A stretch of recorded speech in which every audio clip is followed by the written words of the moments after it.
Pleasant good morning to one and all present here and online. Once again, welcome you for the day 3 session of this national conference on pain receptor to develop to treat a wide range of disease conditions organized by VJ's College of Pharmacy.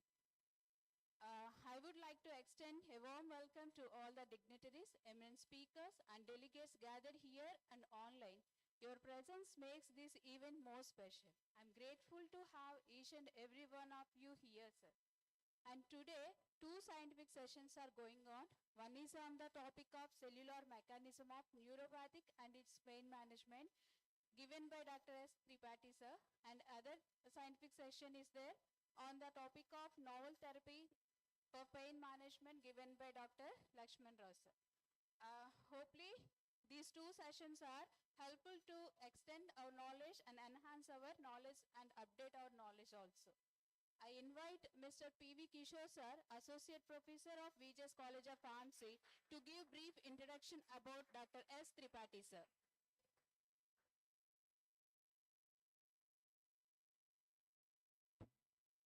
Good morning to one and all, honorable speakers, distinguished delegates, participants and speakers. I cordially invite you to the National Conference on Pain Receptors to develop to treat a wide range of disease conditions. Myself, P.V. Kishore, Associate Professor of VJ's College of Pharmacy. I would like to introduce about Dr. Shyamaledu Tripathi, presently working as an Assistant Professor in School of Pharmaceutical Sciences, affiliated to Shiksha O Anusandhan University, Bhubaneswar, Odisha. He completed his B Pharmacy in the year 2002 and M Pharmacy in the year 2006 and PhD in the year 2016, Utkal University, Bhubaneswar. Dr. Tripathi has a wide academic experience as a lecturer in A.M. Reddy Memorial College of Pharmacy, Guntur.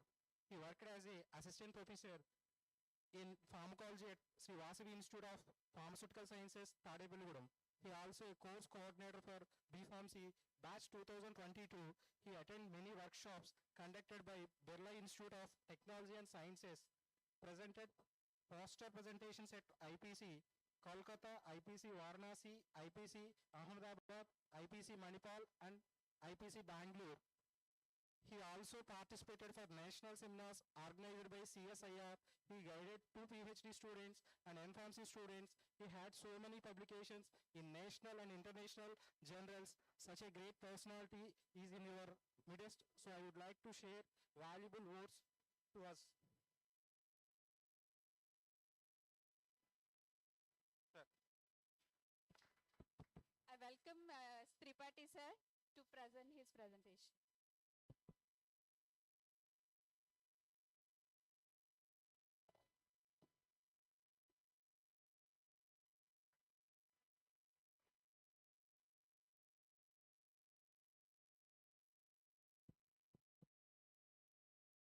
Good morning, everyone. My respected teacher, my sarees in front of my dear colleagues and dear students.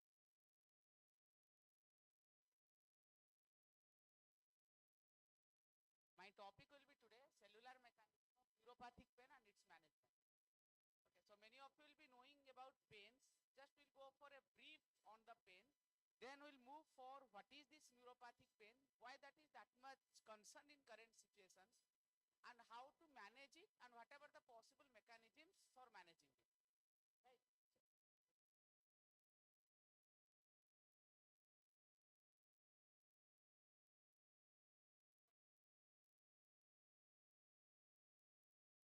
So I'll be discussing on these topics, the definition of the pain, mechanism of it, then neuropathic pain and how it is different from the normal pains. Then I'll go for the characteristics of neuropathic pain, what are different categories of neuropathic pain, what is the mechanism, what is the pharmacotherapy for it, and what are the novel targets for it. Okay, so instead of, before starting this, just let me tell you, just let's have an interactive session. While I'll be discussing on these topics, I welcome all the questions, whatever you got. Whatever anybody has got. If it is a silly question also, need not worry. Just ask me. We'll discuss on those topics. Right? Okay. Okay. So forget about these definitions. First, listen to me. Suppose you have done a crime. You have done some mistakes in your home. right? You have done something outside. Now your father is the supreme authority. He is going to punish you for that, right? He is going to punish you for that. Okay, just imagine this is the pain condition only. Body, your physiology, psychology or anything, any somatomotor cells have got some disturbances due to which your body punish him. Actually the pain word come from the penai. It is a word of Greek, it is a word of French. They told that that means punishment, right? So body wants to punish you. If you understood this much, then pain will be easy for you to understand. Okay, right. Then imagine when you have done something outside, now some fellows, your friends, your parents, colleagues, somebody is telling and coming to your parents that he or she has done this, right? He or she has done this. Means he is telling about your mistakes to him.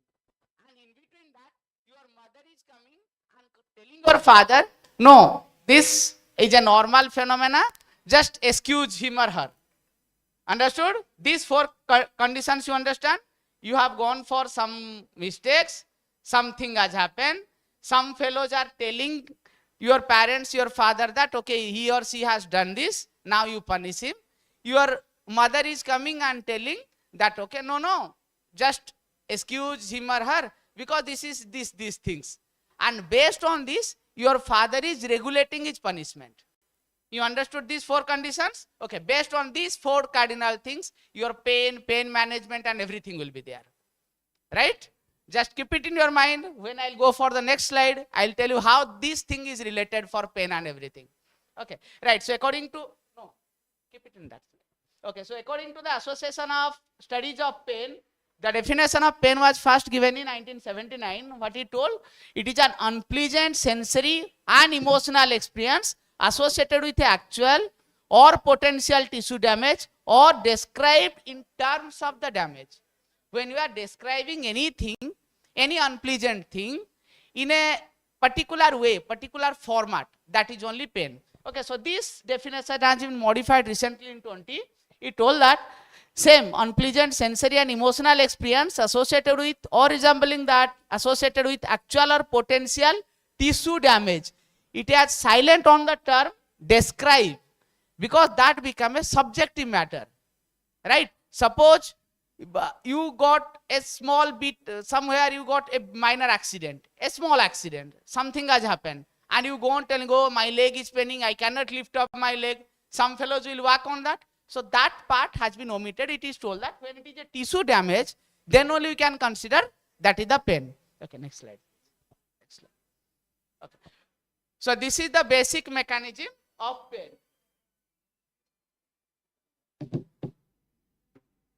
This is the basic mechanism of pain. In pain, we got three things. First process is the process of transduction. Next process is the process of transmission. And third process is the process of integration. Okay, transduction means wherever an noxious stimuli is there, that stimuli is propagating to the nerve. That process is called as the transduction. Okay, transmission is when those things are going to the brain, nearby the brain or your brain stem, that is the process is called as the process of transmission.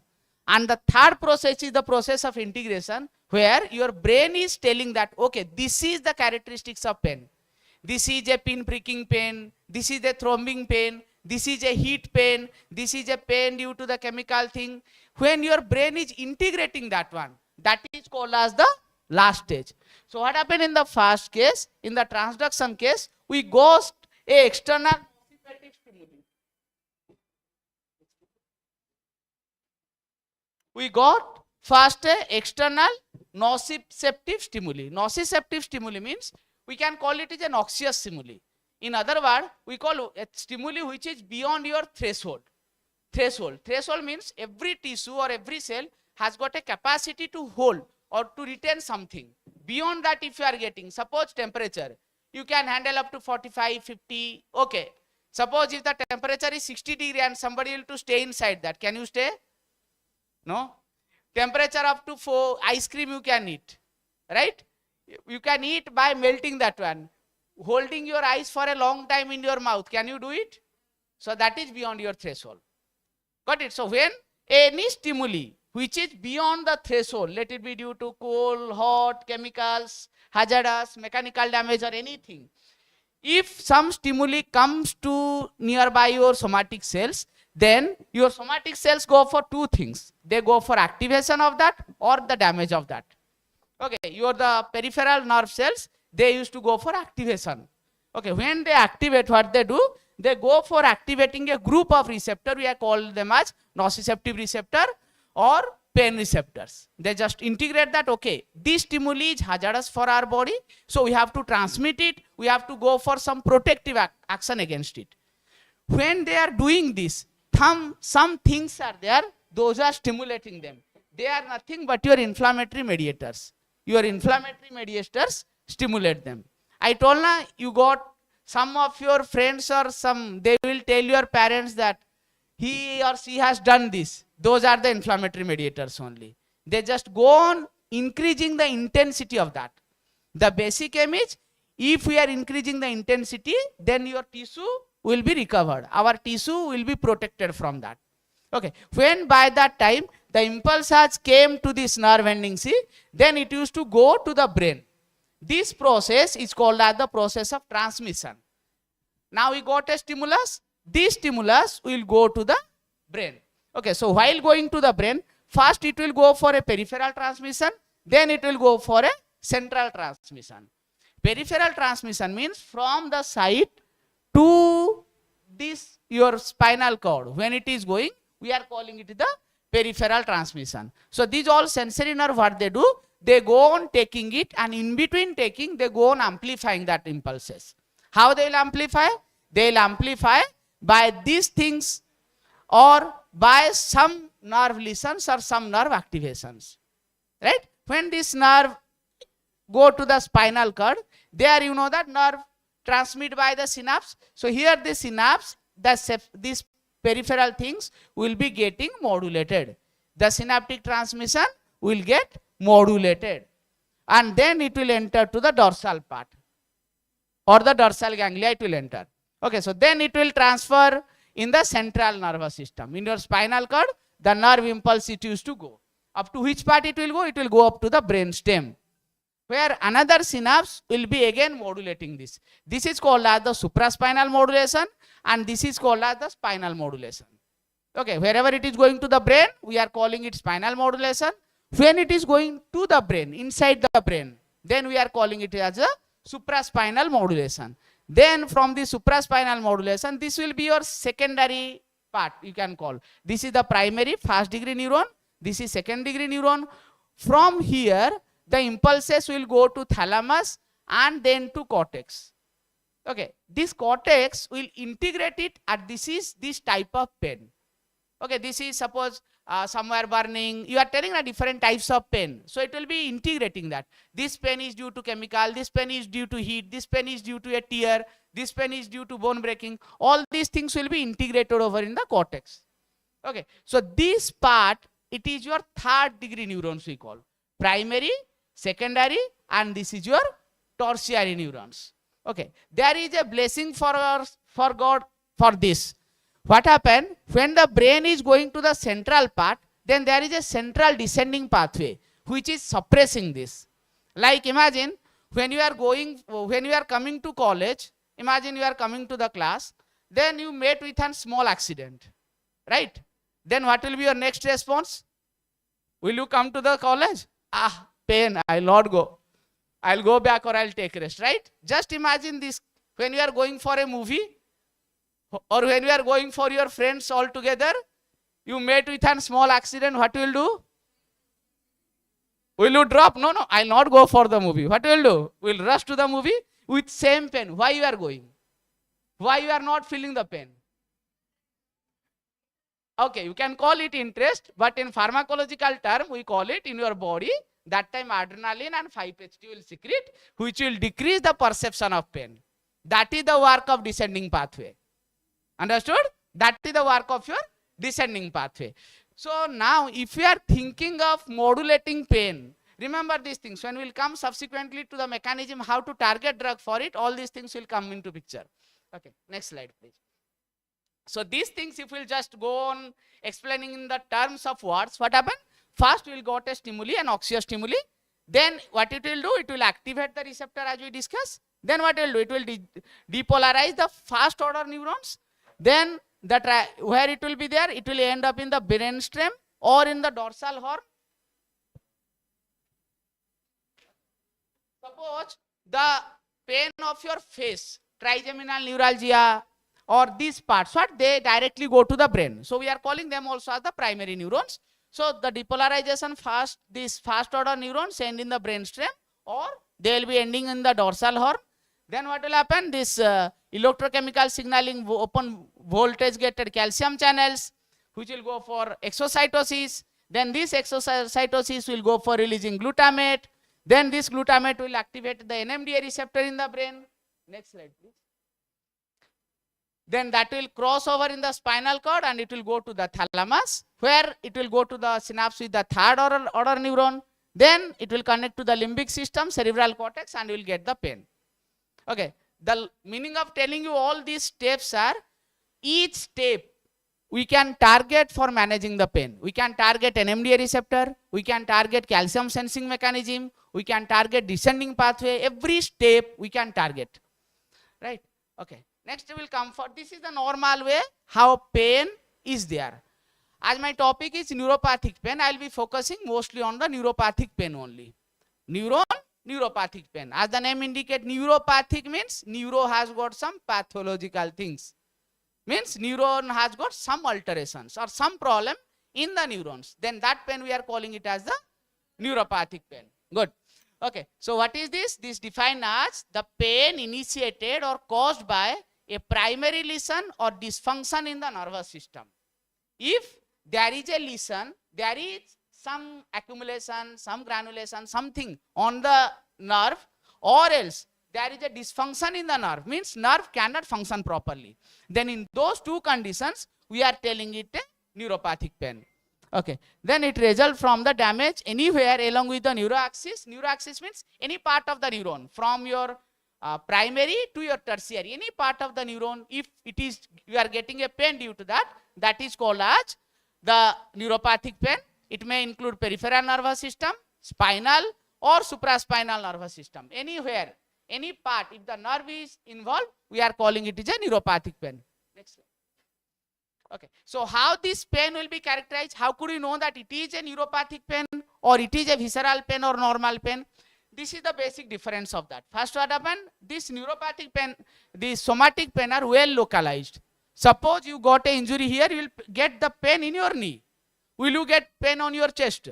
Impossible. Wherever the pain is there, you will get, wherever the injury is there, you will get pain there only. So they are very localized. Whereas neuropathic pains are not well localized. We cannot localize it. Suppose there is a compression in your spinal cord. Got it? A minor compression in the spinal cord. You will not get a pain in the spinal cord. You may get a pain in your hand or in legs. That depends upon which nerve is innervating it. So is it localized? You are getting something here, but the pain is somewhere else. It is in some other form. Therefore, the pain will be not localized. The second is, it will be sharp and worse with the movement. The pain, it will be pinpointed. Okay, this is the pain. We can tell that, okay, here it is paining, my pain is this. Then it is your nociceptive pain. Whereas in neuropathic pain, it has got different characteristics. We will read again the characteristics. The basic are burning sensation. Sometimes you feel burning sensation in your tip of your fingers, or after old age, you might have seen some fellows are complaining of burning sensation here without any cause. So that is shooting pain we call. Suddenly sharp pain will be descended down. Sciatica, unfortunately, those who have got. So that is shooting pain. Numbness. Some part will become automatically numb. It will not go for any sensation. And due to that one, you will get a common thing you might have noticed whenever you are sitting for a long time in a certain position, then when you move your leg, you get certain characteristics pain, right? So that type of pain. Okay, so that is called as numbness pain or pins and needles pain. Somebody is pricking pains from inside outside or from outside inside. You might have read angina pectoris. Those are in third year or second year had the characteristics. Angina pectoris. The pain for that one is pin pricking pain radiating from the brachium. From here, this side, the pin pricking pain will radiate throughout. Right? So that type of pain will be there. So these are the basic characteristics of the pain. They are not localized. They got a separate definition to define them. Okay. Then whenever nociceptive pain is there, there is a tissue injury, there is a damage for some tissue you are getting. Whereas in neuropathic pain, we need not to have a tissue injury. If simple nerve compression, we will get a neuropathic pain. Some nerve alteration, you will get a neuropathic pain. So for that, you don't have a tissue injury component always associated with it. Then this nociceptive pain always associated with inflammation. Therefore, imagine whenever you are getting any pain, the first drug you are taking NSAIDs, right or not? Anti-inflammatory drug, because they have always associated with this inflammation. Whereas these pains, neuropathic pains, they may not have always a component of inflammation. They may have got some neuronal components. We'll gradually discuss them. Then this nociceptive pain is a physiological pain, whereas that is called as a pathological pain. Due to a pathological alteration, we are getting that pain. Okay, so these are the basic difference. You can remember a pain when it is localized and can be observable, can be defined properly in a particular area. We are calling it a nociceptive pain or normal pain. Wherever it is not localized, then we are calling it is a neuropathic pain. Next slide. Okay, so now how the characteristics? How could you know that? What are the basic characteristics of this neuropathic pain? First one is, it is called spontaneous pain. Spontaneous pain means when the sensation of pins and needles, shooting, burning, stabbing, all these are called as the spontaneous pain. You are there, nobody is stabbing you, but you will feel that somebody has got stabbed. Like that pain you will get somewhere. Suppose common case angina, you will get pin pricking pains. Okay, without any proper things, when you are getting these pains, we are calling them as the spontaneous pain. Then paroxysmal pains. Paroxysmal means when the pain used to come and go, you can imagine. You will be getting pain, suddenly it will abolish, again it will come, again it will go out. This is called paroxysmal pain. You will get it electric shock like. Then aldonia, when you experience a non-noxious stimuli as painful. Means, suppose your body can bear a temperature of 45 degrees, assume. You can sense 45 degrees, okay for you. Now, if you have got aldonia, you will get pain at 30 degrees centigrade also. Okay, we called it hypersensitization of the cell. When your cells are hypersensitized, we get this type of aldonia. Imagine whenever there is a mild heat on your skin. Okay, that time if you just touch that skin also, you get a pain. Right or not? That type of condition, when you get a painful condition with a non-noxious stimuli, it is called as aldonia. Or else it is called as causalgia, where it is, you will feel like a burning pain, as if the cells, the tissues, everything is burning up. Okay, so all these things are the characteristics of the neuropathic pain. Okay, so these pains, whatever pains you will get in neuropathy, they may have got two components. Okay, so they may have got, always they have got two components, it is not true. They have got mostly two components. The first one is negative symptoms, the next one is positive symptoms. In future, those who will do by chance some work in your pain research will come across this. Or diagnostic, they used to tell the doctors, means it used to taught there like that. So a negative symptom means sensory loss or numbness. In old age, you will find, in neuropathy what will happen, people will complain that our these fingertips, we are not getting any sensation. Okay, that time what people used to tell, nothing, blood suppliers, that is only this neuropathic pain. Okay, so those are the negative symptoms, means those are not the symptoms of the pain, but it is due to neuropathy. Okay, so they are negative symptoms or else positive symptoms. This means when you really got a symptom of pain, that may be paresthesia, spontaneous pain, or increasing the sensation of pain. Okay, when you got the real pain, that is called as the positive symptoms. When you don't have a pain, but you got some conditions which may be related to the neuropathy, those are called as your negative symptoms. Next slide. Okay. So now this category of neuropathic pain, we got basically two categories. The first category is due to damage in the central nervous system or peripheral nervous system. When there is a damage, we know that there is a obvious damage in the central or peripheral nervous system due to which you are getting the pain. Those are called as the first category of pain. They include cortical, subcortical strokes, if due to stroke some regions of the brain or spinal cord has got damaged.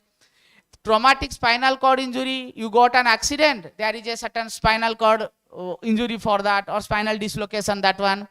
Syringomyelia or syringobulbaria, in this case what happened, your membranes used to get some problem.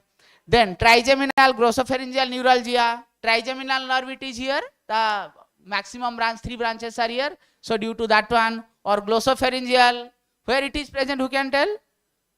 Glossopharyngeal, tongue, okay, below the tongue it is there. If due to those things you are getting a pain, if there is some damage for that you are getting. Neoplastic, there is some cancer, unfortunate things. Or space occupying lesions means somewhere wherever the nerve conduction is there, that area some lesions are there, or you can call some accumulation of fluid are there. All those things will come due to the damage of or the first category of pain. Then next, then second cause, first we got if there is a damage. If the damage is not there, but it is a compression or entrapment, then also you will get another this neuropathic pains. Okay, so first neuronal damage, second neuron alteration we call. Either the nerve is compressed off, or the nerve is entrapped in the muscles, or somewhere the nerve is became tight, it could not transmit properly. So that will be your nerve compression pains. So that may comes from the ischemia neuropathy, peripheral polyneuropathies, plexopathies, nerve root compression, post amputation stump phantom limb pain. Post amputation means after surgery, suppose somebody has got some problem in the limbs or so, we are amputing the limbs, then without the limbs also, they don't have a limb, so logically they should not feel the pain in the limbs. But there is a specific type of pain we call phantom pain, where though the limb is not there, they feel like there is a pain in the limb. Okay, so that type of pain is called as phantom pain. Those who have read this comics, you might have known. Phantom is a ghost who is to help everybody. So that type of pain is there, phantom pain. Then post-herpetic neuralgia, cancer-related neuropathy. In these cases, what happened? There is a neuropathy or the nerve used to get compressed. So basically, we got two categories of this pain. One where there is actual nerve damage. Second, where is it? There is a alteration in the nerve. Alteration in the nerve damage, we are getting these pains. Next, come for the next. Okay. So this will discuss the peripheral and central functions of the neuropathic pain. Gradually we know what is this pain, what are the difference of it, how we are getting it. Now let's come for gradually the mechanism of those pains. Then we come for the treatment modality of this. Then what things can be done on those parameters will read. Okay. So as we discussed, first one is your peripheral nerves will take this pain to the dorsal root. Dorsal root will transmit it to the spinal cord. Spinal cord will take it to the brain where the pain will be integrated. You have read it in the physiology first slide, we have read it. Okay, so now in the peripheral fibers, what happened? There are three conditions of it. So either what it do during pain, it increases the nociceptor sensitivity, mean the receptor those who are there, the receptor those are sensing for pain, it increase their sensitivity, means it decrease their threshold, so that with a slight alteration they will get the pain. Second one is ectopic firing. Ectopic firing means other than, suppose a neuron is this one neuron. Suppose we got the firing from here, we got a pain. Suppose other than this, if other neurons are also stimulating that one, and due to that there is some release of the excitatory chemical, that is called as ectopic firing. Or alter signal transmission. The signal transmission which is supposed to be there in a fashion, it is not happening. It is moving fast or slow. So in these three things, in the peripheral fibers, transmit the impulse to this dorsal root ganglia. Okay, in dorsal root ganglia, what it will do? It will go for increasing excitability. Whatever impulses have came from here, that excitation will be increased here. It can go for ectopic firing, or it can go for altered gene expression. some genes, those are responsible for pain modulation, pain propagation, it used to increase them. So after this dorsal, now it will go to the spinal cord. So in spinal cord, what happened? It will go for releasing different types of mediators. It will go for activation of glia cells. It will go for increasing synaptic efficacy, means the impulse whatever are coming from one route, in the synapse it will be getting amplified, and it decreases the inhibitory tone. As I told, when you are going for a movie, that inhibitory axis, the release of adrenaline, 5-HT, that will be decreased off. Okay. So then this impulse, when it goes to the brain, now brain it will be integrated. So first what it will do, in the brain it will go for different inflammatory mediator release. Same, it will go for glial cell activation. It will go for cortical remodeling. Different proteins, different things, it will modulate them. It increase the descending facilitation and decreasing the descending inhibition. Okay, so what it will do, the descending inhibition, the central descending pathway it will inhibit, and other pathways it will go for increasing. So all these things can be targeted for neuropathic pain when we are thinking of the treatment of it. If we are finding out any mediators who is causing all these conditions, we can inhibit them, or those who are inhibiting, we can amplify them. Next slide. Okay. So now the basic mechanism of neuropathic pain are these four. What? Increased firing due to the first order of neuron. If due to any condition, the first order neurons are firing a lot, that may happen in the nerve damage or the activation of sodium channel. Ectopic discharge, that is enhanced depolarization in certain sites of the fibers. Other than that, but in other parts it will be stimulated, so that will be transmitted off. Or it will go for spontaneous pain and movement related pain. Then impair inhibitory circuit, mean the central descending pathway, which is telling your brain that okay, now we need not to fire it off. Okay, so those descending pathways, the mechanism which is preventing us from getting the pain response, they will be inhibited. Okay, so that one, or alteration of central processing of the pain, means whenever there is a chronic pain, what happen? What they do, they go for develop a memory. Suppose you got one accident, you got an injury somewhere, and after some days that injury has been relieved of, there is a memory that this part is wound. There is a wound in this part. So what happened? Whenever you will recover also, after some days, if you got a mild some action on that part, you will get pain, though that is not a pain. Psychologically you will feel the pain. That is called as the alteration of central processing of the pain. Okay, next slide please. Okay, this much is all about the neuropathic pain. Now let's come for what are the mediators of it, what are the drugs we are using for it. Okay, from the beginning let me tell you that whatever drugs we are using here, those drugs are for management only. Okay, so first group of drugs or the first line of therapy, it include gabapentins, pregabalin drugs, those are working on the GABA. Okay, GABA, you know, it is a inhibitory transmitter in the brain. So if we inhibit from the brain, if we are not allowing the brain to excite on a condition, automatically the pain impulse will not be there. Whenever you are sleeping, are you getting more pain? No, whenever you are active, you are getting pain. So that is the first mechanism. What happened in gabapentin, pregabalin, all these drugs, they activate the GABA, due to which we are not getting the pain. Then next two groups of drugs are TCH and SNRI, tricyclic antidepressant and selective serotonin reuptake inhibitors. These drugs conventionally they are used for which condition? Who can tell? These drugs, why they are used? Not for pain, other than pain. As antidepressants. Okay, yes, na? So this tricyclic antidepressant, it is here, still then you are thinking. Okay, so they will be used for antidepressants. Okay, tricyclic antidepressants and selective serotonin reuptake inhibitors, SNRIs. What they do?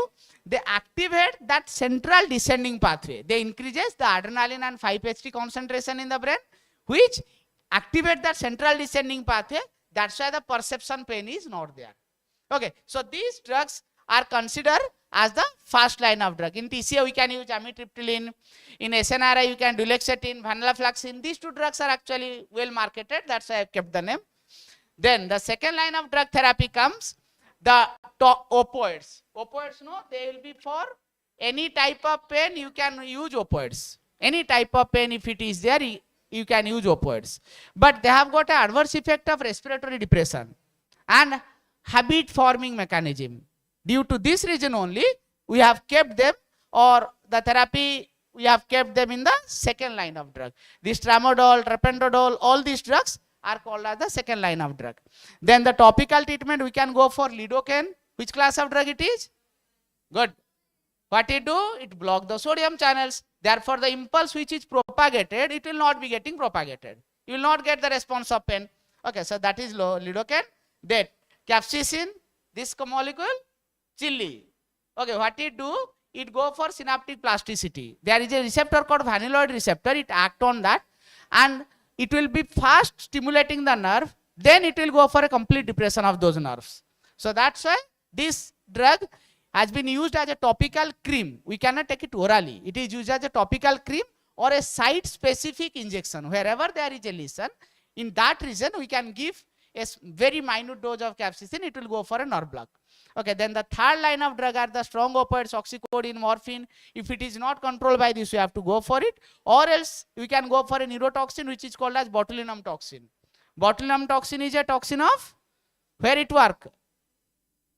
Acetylcholine. What it do? It block acetylcholine. Okay, so in the NN receptor, if the acetylcholine is blocked, neuronal excitation will not be there, propagation of the impulse will not be there, and we get rid of this. So you see, all these drugs, whatever we are using, are they directly affecting the nerve somewhere? All of them are just trying to decrease the perception of pain by activating or by seeing different pathways, different mediators, different mechanisms. Right? Next slide, please. So whatever we will discuss, these are the, according to the pain committee, these are the drugs. We are using gabapentin, TCA, noradrenaline, tramadol, opioids, cannabis, all these things. Next slide, please. Okay. So these are the things, those are the drugs now. Those are in the clinical trial. Okay. So those drugs we are using. Now there are some drugs, those are in the clinical trials. Those drugs include this memantine. Who can tell this which class of drug it is? Good. NMDA receptor? Very good. Okay. So what you do? NMDA in your brain, there are two major things used to happen. One is excitation, one is inhibitions. Right? Your excitatory neurotransmitters are glutamate, aspartate. Inhibitory neurotransmitters are glycine and GABA. Okay. So if there is a pain, that indicates there is somewhere the excitatory neurotransmitters are playing a role. So if we block NMDA receptor, we can get rid of that. So therefore, this drug has been repositioned for the prophylaxis of neuropathic pain. Okay, it is under clinical trial. It has not come up to market.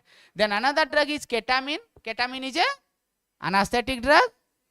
Yes or no? Dissociative anesthesia. So that drug has been also in the neuropathic pain. It has been seen somewhere. Then Sativex.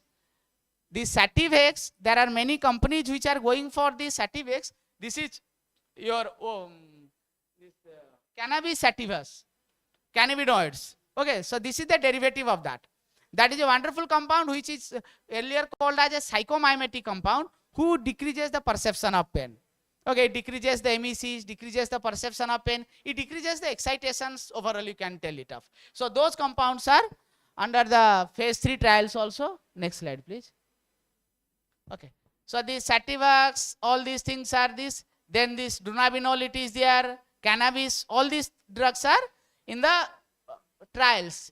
Okay, so the logic of showing you this slide is there are different modalities which you can target of. Okay, so cannabis, earlier it used to tell that whenever somebody is getting a pain, give him some, India we don't have opioid much, some cannabis means he used to sleep properly. Okay, so that has been in the market for the trial now for this neuropathic pains. Next slide, please. Okay, now it comes for the targets. Okay, I'll discuss this one very briefly, need not worry, because for this, whatever things I have shown, each one has got a pathway. And on that pathway, multiple genes, multiple mediators are involved. We'll just briefly discuss how these pathways are involved. So these are the new targets which are being experimented in different animal models and somewhere of those are producing pain, and we can target this. Okay, among this, the first one is D-amino acid oxidase. What it do? It go for producing free radicals, which is precipitating pain. Therefore, we can target this. Then mitochondria. You know, mitochondria is the powerhouse of the cell. Okay, so all the processes used to take place in the mitochondria. If we go on, if there is a depletion of ATP, what happen? If energy is not there, mitochondria used to release different mediators, different chemicals, which used to stimulate or go for the degenerative damage of the cells. That causes the pain. So we can target this one. We can target histone deacetylase, because this is increasing cytokinin level.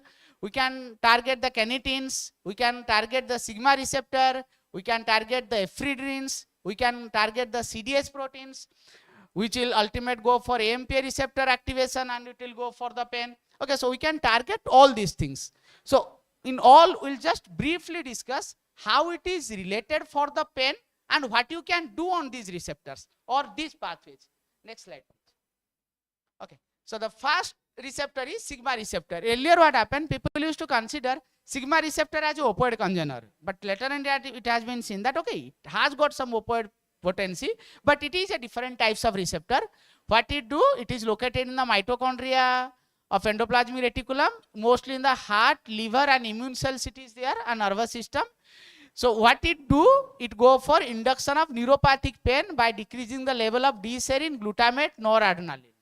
These three mediators it try, therefore which increases the pain perception. So it can be a novel target for pain modulation, because it is activating this glutamate.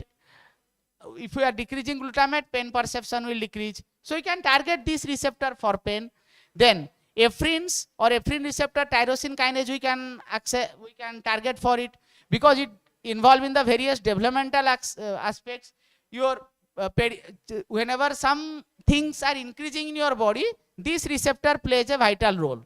What it do? It go for angiogenesis, tissue pattern. These things we don't require. See this synaptic formation. It is responsible for synaptic formation and synaptic modulation. Therefore, we can target this. Okay, this will be targeted because the NMDA dependent manner it used to work. Therefore, it can be targeted of. Next. Okay, we can target this beta creatine. What it will do? It is under a cadherin protein complex, which is in the synaptic contacts. It is present in your synapse. You know, synapse are modulating or regulating the impulse propagation.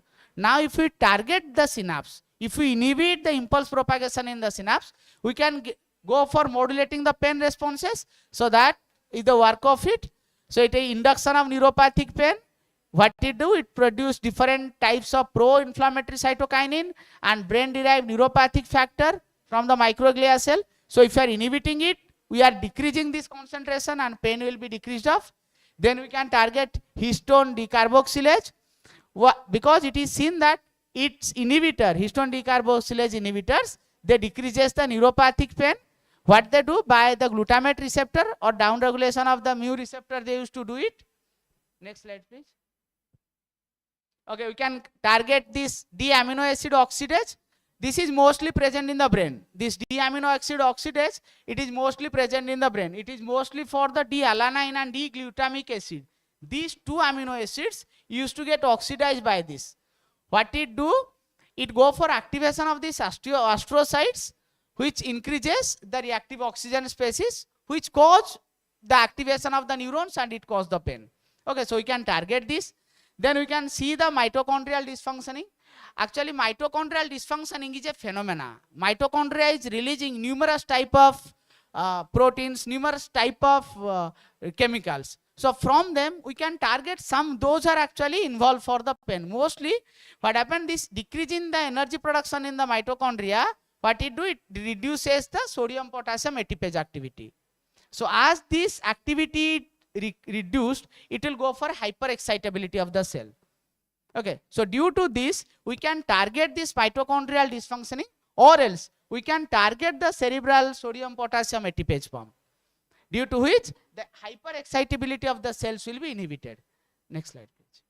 Okay, then we can target the CDH. It is a tumor suppressive gene, cathepsin family. It do what it does, it mediate the synaptic plasticity. Okay, synaptic plasticity means the synapse transmission, it will be altering of. So we can target this protein and we can get rid of this neuropathic pains. So these targets, whatever we discussed, these 7-8 targets, they are now under revision on the animal studies.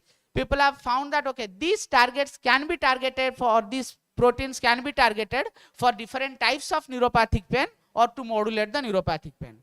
Next slide, please. So in the conclusion, so this neuropathic pain is a multifactorial entity with no specific guideline to treat. Up to now, we have not given a specific guideline. That totally depend upon the best management to the multidisciplinary approach. Okay, multidisciplinary approach means where, how the pain is there, who is getting the pain, how we can modulate it. That is multidisciplinary approach. We cannot give a single type of drug for regulating these pains. Okay, so therefore the neuropathic pain research for finding a new target and mediator for management in both cellular and molecular level is necessary in the current situation to improve the treatment modalities. Okay, I have taken, next slide. I have taken the references from all these. Next slide. Okay, thank you. And if anyone,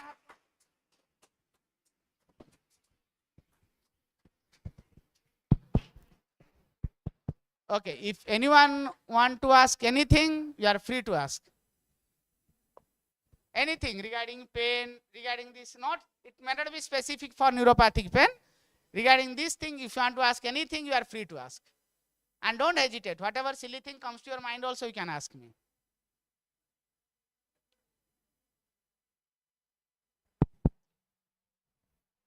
Recently, there is a patches made from the capsaicin, Capsaicin, 8% of capsaicin. 8% of capsaicin. And this injectable capsaicins, where the situation has been occurred, is it available in India or not in the international market? It is in the international market. For some type of neuropathic pain, it is used, sir.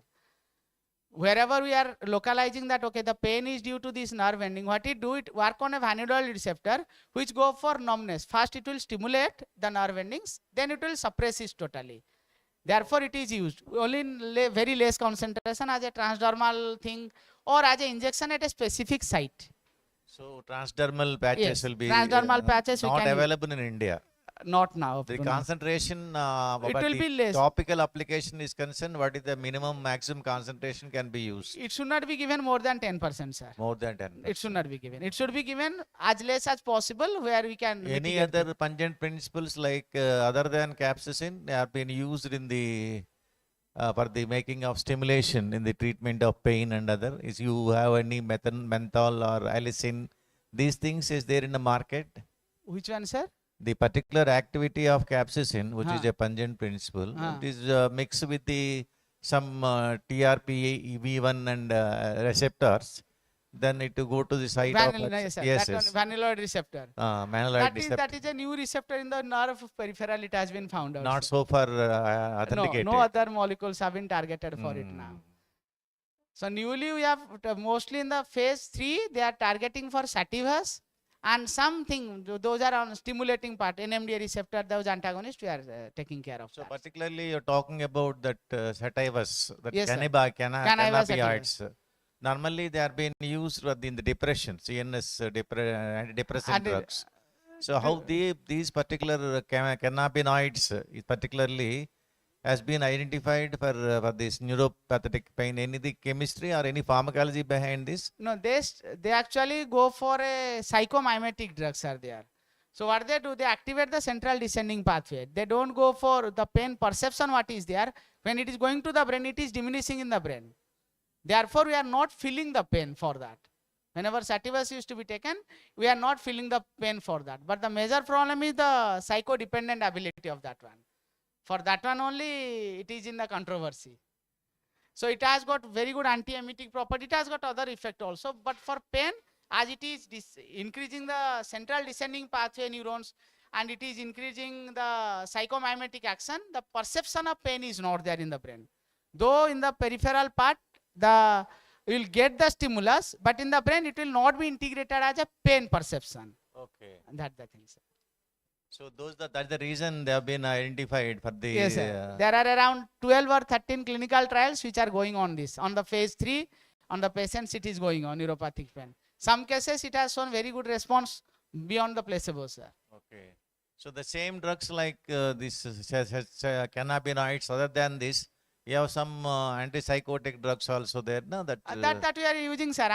We are using tricyclic antidepressants for this. that is Because antidepressants. both these drugs, tricyclic antidepressants, selective serotonin reuptake inhibitors, they increases the concentration of adrenaline and 5-HT in the nerve, in the brain. So as it is increases, they are the central descending pathway, means they decreases the perception of pain. We can call them, they are in-house protective of pain. So in case of post-operative conditions, what drugs normally Opioids, preferred? in case of operative pain, opioids are the best choice. Opioids only the Opioids best are the best also. choice. For diabetic neuropathy or any neuropathies, then you can go for other things. Okay. But for these operations, because there is a structural damage already present, sir. So for that, opioids are the best. But this is addictive, addicted drug, na? Opioids and the central nervous respiratory disorders also there. For Then, some time with low concentration, that's why first we are preferring the low addictive abilities. Then for the higher ones we are going. Lower opioids first we are giving, sir. So surgery is any alternative at the level, what level of the neuropathic Surgery is always associated with a structural nerve damage, sir. So if the Structural nerve structural nerve damage. damage it is there, it will go for activating the inflammatory mediators by that side. And again, it will, as a structural damage, it will go for sensing in the brain that, okay, it is a hemi damage, we have, the perception will be increased of. So for that, initially opioids, then we can go on add-on therapy on different things. Mostly central analgesic drugs we are giving for that one. For this, suppose sciatica pain, we can go for pregabalin, gabapentin, those conditions. Any nerve compression, we can go for it. Whenever there is a diabetic neuropathy or any disease-associated neuropathy, for them we can go for the antipsychotic, antidepressant drugs like amitriptyline, duloxetine, fluoxetine, all those drugs we can go for it. statin oriented drugs are there nowadays. They are using for the painkillers instead of using non-steroidal anti-inflammatory. Statins, Statins. I don't Any neuropathic pain related to diabetes? Yes, sir. That- Diabetes, because statins, they are not as a pain modulator, it displays the cholesterol. Therefore, the congestion may Is be there any relation in this coordination of this treatment? with diabetes. Dilation. I could In not. diabetes, Ah. the neuropathic pain is normally chances of getting this. Yes, yes. So is there any correlation with the by taking and against cholesterol? Yes, sir. is it- Because that decreases, another activity of that one is, it decreases the inflammatory pathway, because all are coming from the arachidonic acid, fatty acid metabolism. Na? So as it go for clearance of those things, therefore this inflammatory mediator production is inhibited. Many are postulating that inflammatory mediators are inhibited. Therefore, it will be one of the best drug for that. Students, you can ask any questions related to pharmacology. Is a teacher in pharmacology. You don't think that it's interactive session. My request is any doubts you are having apart from this lecture what he has given, you can ask anything. You can answer. It is a good chance for you to ask anything in pharmacology related to your B.Pharm course. Ready to answer. Any clarifications? Anything you are having some doubts, not cleared in the subject, those things you can ask. Anybody is there to know something? Not about this neuropathic pain and all, anything which is related to pharmacology. Definitely you have some doubts. Don't Nothing to- hesitate. Be free. Don't hesitate.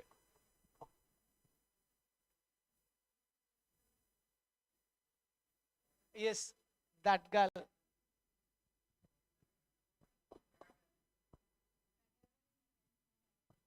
Pregabalin. Pregabalin is work in the brain in decreasing the GABA.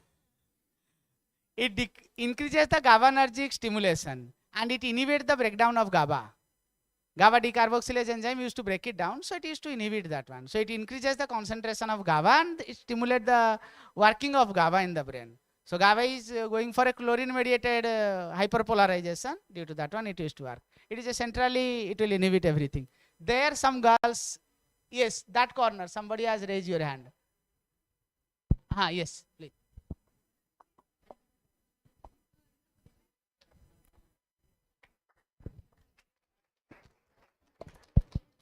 Good morning sir. Good morning. My self Mounika. నార్మల్గా diabetic పేషెంట్లో న్యూరోపాథటిక్ pain అనేది ఉంటుంది కదా sir.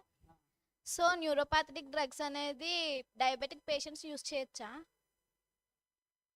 See, I can understand Telugu, but not that much clearly. Got it? I can understand. That does not mean that I can understand, but not that much clearly and fluently the way you are speaking. She is asking something about diabetic neuropathy. Especially to relieve the pain, we can use that particular drugs. Okay? Not along with the drug. Okay, separately. See, diabetic neuropathy will not occur suddenly. It is a progressive condition. Okay, so when somebody has got unfortunately diabetes, what happens in your body? Glucose concentration is more. As the glucose is more, oxygen transport will be less.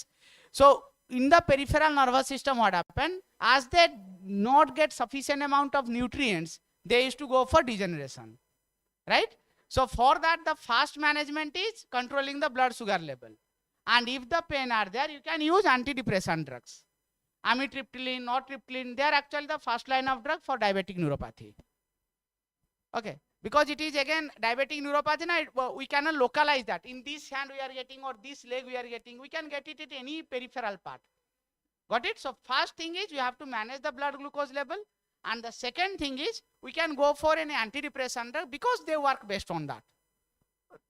Mechanistically, no, clinically. Thank you. Okay, right. Thank you, sir.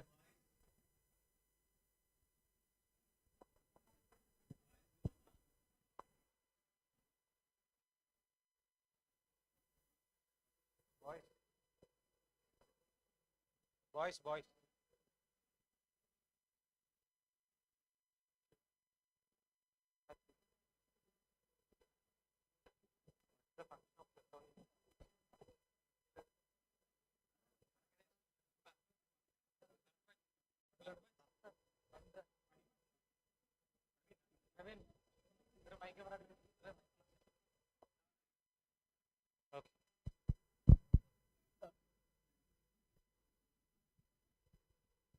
Just wait.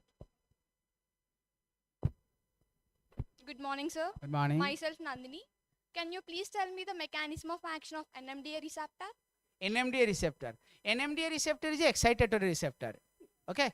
NMDA is a glutamatic receptor. Glutamate has got 4 receptors: NMDA, AMPA, kinase and metabotrophic. Among that, NMDA is the most predominant receptor.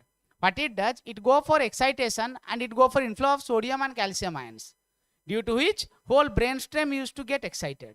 So earlier what happened, people have given the drug on the GABA and everything they have targeted. Recently, the importance of NMDA is coming up because it is a diffuse receptor. It is present throughout your brain, and even if in spinal cord also it is present now. So people are targeting drugs for that. We have got the drugs, amantine, memantine, all those drugs. Those are using for hyperexcitability disorder. We are using it for Alzheimer's disease. We got ketamine for that. Okay, so now it has been targeted for various disorder where we require to inhibit that. Okay, so NMDA receptor in pain modulation, we are inhibiting NMDA receptor. Okay, the name NMDA comes from the N-D-methyl aspartate. Okay, as it is the primary congener of that, we are telling that receptor as a NMDA receptor.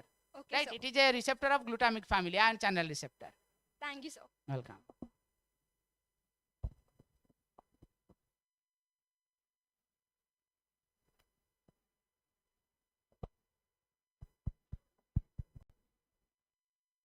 Thank you, Tripathi, for your interactive session.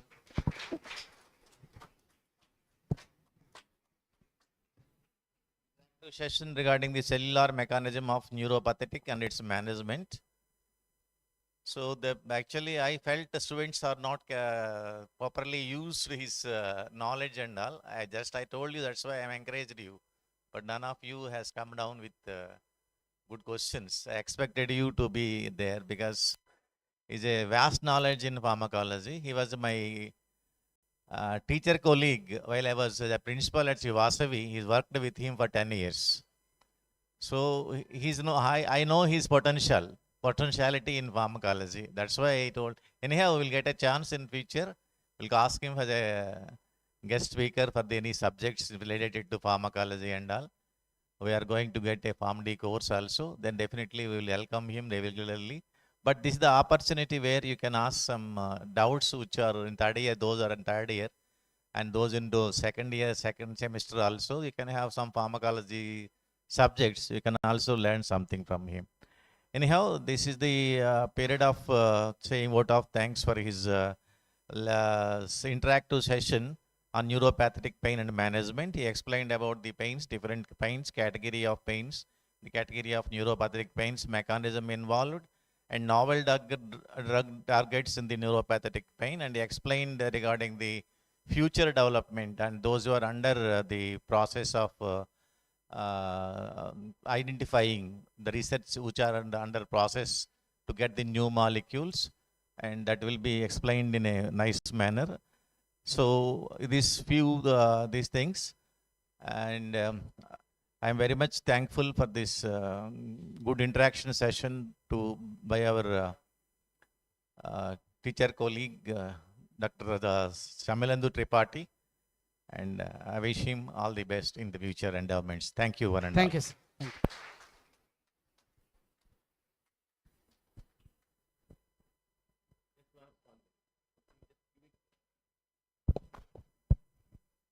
Thank you, Tripathi sir.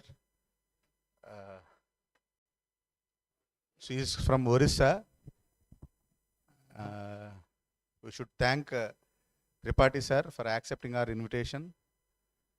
And I request the President of Andhra Pradesh State Branch APTI, Dr. K. Venkatramana Garu, Vice President Dr. K. Ankama Chaudhary Garu, another Vice President and today's resource person, Dr. A. Lakshman Rao Garu, to come on to the dais and to felicitate Dr. Shamilandu Tripathi Garu. The request our Dean sir.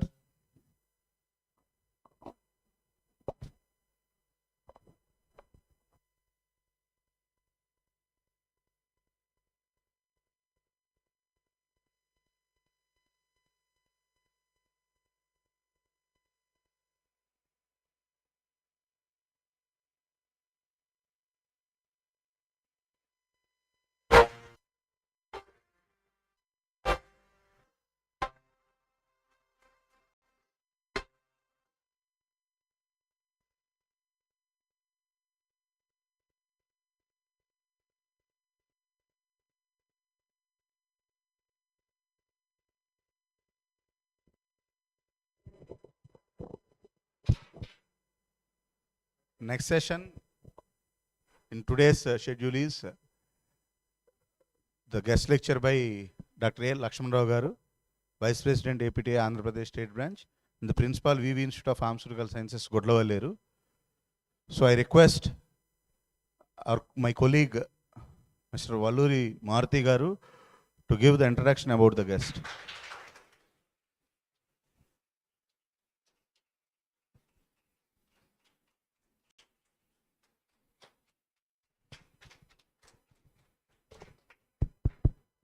Thank you, sir. Good morning, one and all. Today, I would like to give a short resume about Dr. Lakshman Rao, sir. Professor A. Lakshman Rao, sir, presently working as principal in VV Institute of Pharmaceutical Sciences, Godlavalleru, Krishna District. Had done his PhD from Acharya Nagarjuna University in the year 2008, M.Pharm in the year 2000 from Andhra University, and B.Pharm from Acharya Nagarjuna University in the year 1998. He also having postgraduate diploma in patent laws, chemical analysis, and quality management. Professor Rao is working 20 years of teaching experience, research and administrative experience for B Pharmacy, M Pharmacy, PharmD, and Pharm PhD programs. Dr. Rao served in various organizations as Vice President, Association of Pharmaceutical Teachers of India State Branch, Ex-President, IPA Godlavalleru Local Branch, and Approved Research Director for PhD programs. Dr. Rao received Dr. APJ Abdul Kalam Educational Excellence Award from Union Minister of State, Pharmacy Teachers of the Year as State Best Teacher Award from Government of Andhra Pradesh, Sri Y.S. Jaganmohan Reddy, on the occasion of Teachers' Day for the year 2022, and LVG Nargand Research Excellence Award from Association of Pharmaceutical Teachers of India, JSS College of Pharmacy, Mysore. So now I request Dr. A. Lakshman Rao sir to start the session.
A very good morning to respected teachers of various colleges and my dear student friends. A warm welcome to all of you for this particular AICT National Conference on this particular pain management. And first of all, let me thank the Valluri Maruti Garu for the nice introduction about me. And thank you, Maruti Garu. And today I will give you a brief talk on the novel therapies for the pain management. Especially the pain is playing a very important role nowadays in various issues. And first I will give the various contents in my presentation, which includes about the pain, how the pain works, and what are the different types of the pain, and a map of referred pain, and factors influencing the pain, and what are the various pain receptors in the body, and how to assess the pain, and treatment for pain and its disadvantages, and alternative treatments for pain, and novel therapies for the treatment of pain, and finally with the conclusion and references. First, according to International Association for the Society of Pain, popularly call it as IASP, International Association for Society of the Pain, popularly call it as IASP. It is one of the organizations. They defined the pain basing on the IASP. The definition of this particular pain is, it is an unpleasant sensory and emotional experiences that can be associated with actual or pain related to tissue damage. It is majorly because of the damage related to the tissue. And this pain can be related to the mental suffering as well as a distress also. Okay, and this particular extreme suffering can be considered as a distress. Okay, next. Come to the how the pain works. Generally, point on the point.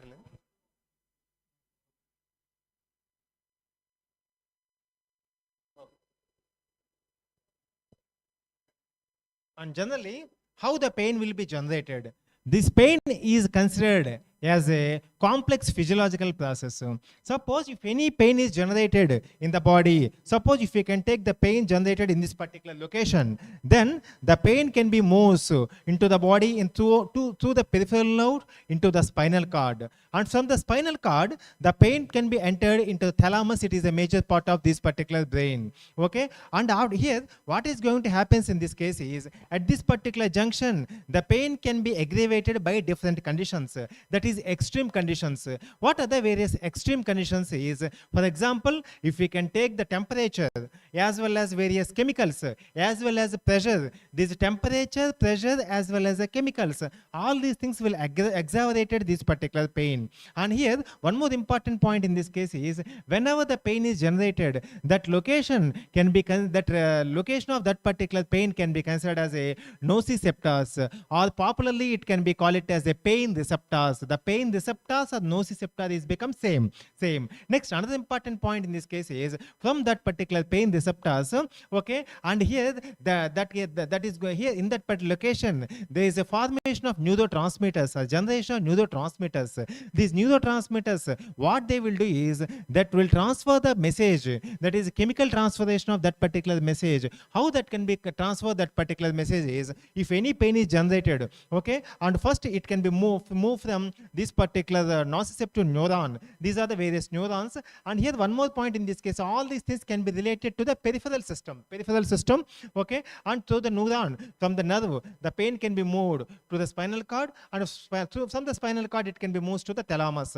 Suppose if we can take a nerve cell, the nerve cell is majorly consisting of the various parts, okay, and this particular elongation of these particular cells, they can be considered as dendrites, and it can be connected to nucleus as well as synapses and axon. These are the various components that are present on the nerve cell, okay, and it is an example of a nociceptive neuron, okay. Like that, the pain can be destroyed, that message can be reached to the brain, and after the message can be reached to the brain, then from the brain, especially from thalamus part of the brain, that can be distributed to the various parts of the body. And after that, in the brain, what is going to happen in this case is, in the brain it can be decoded, and after that again that message can be passed from the thalamus to the spinal cord, and from the spinal cord to the various parts of our body. For example, if we can take the cells.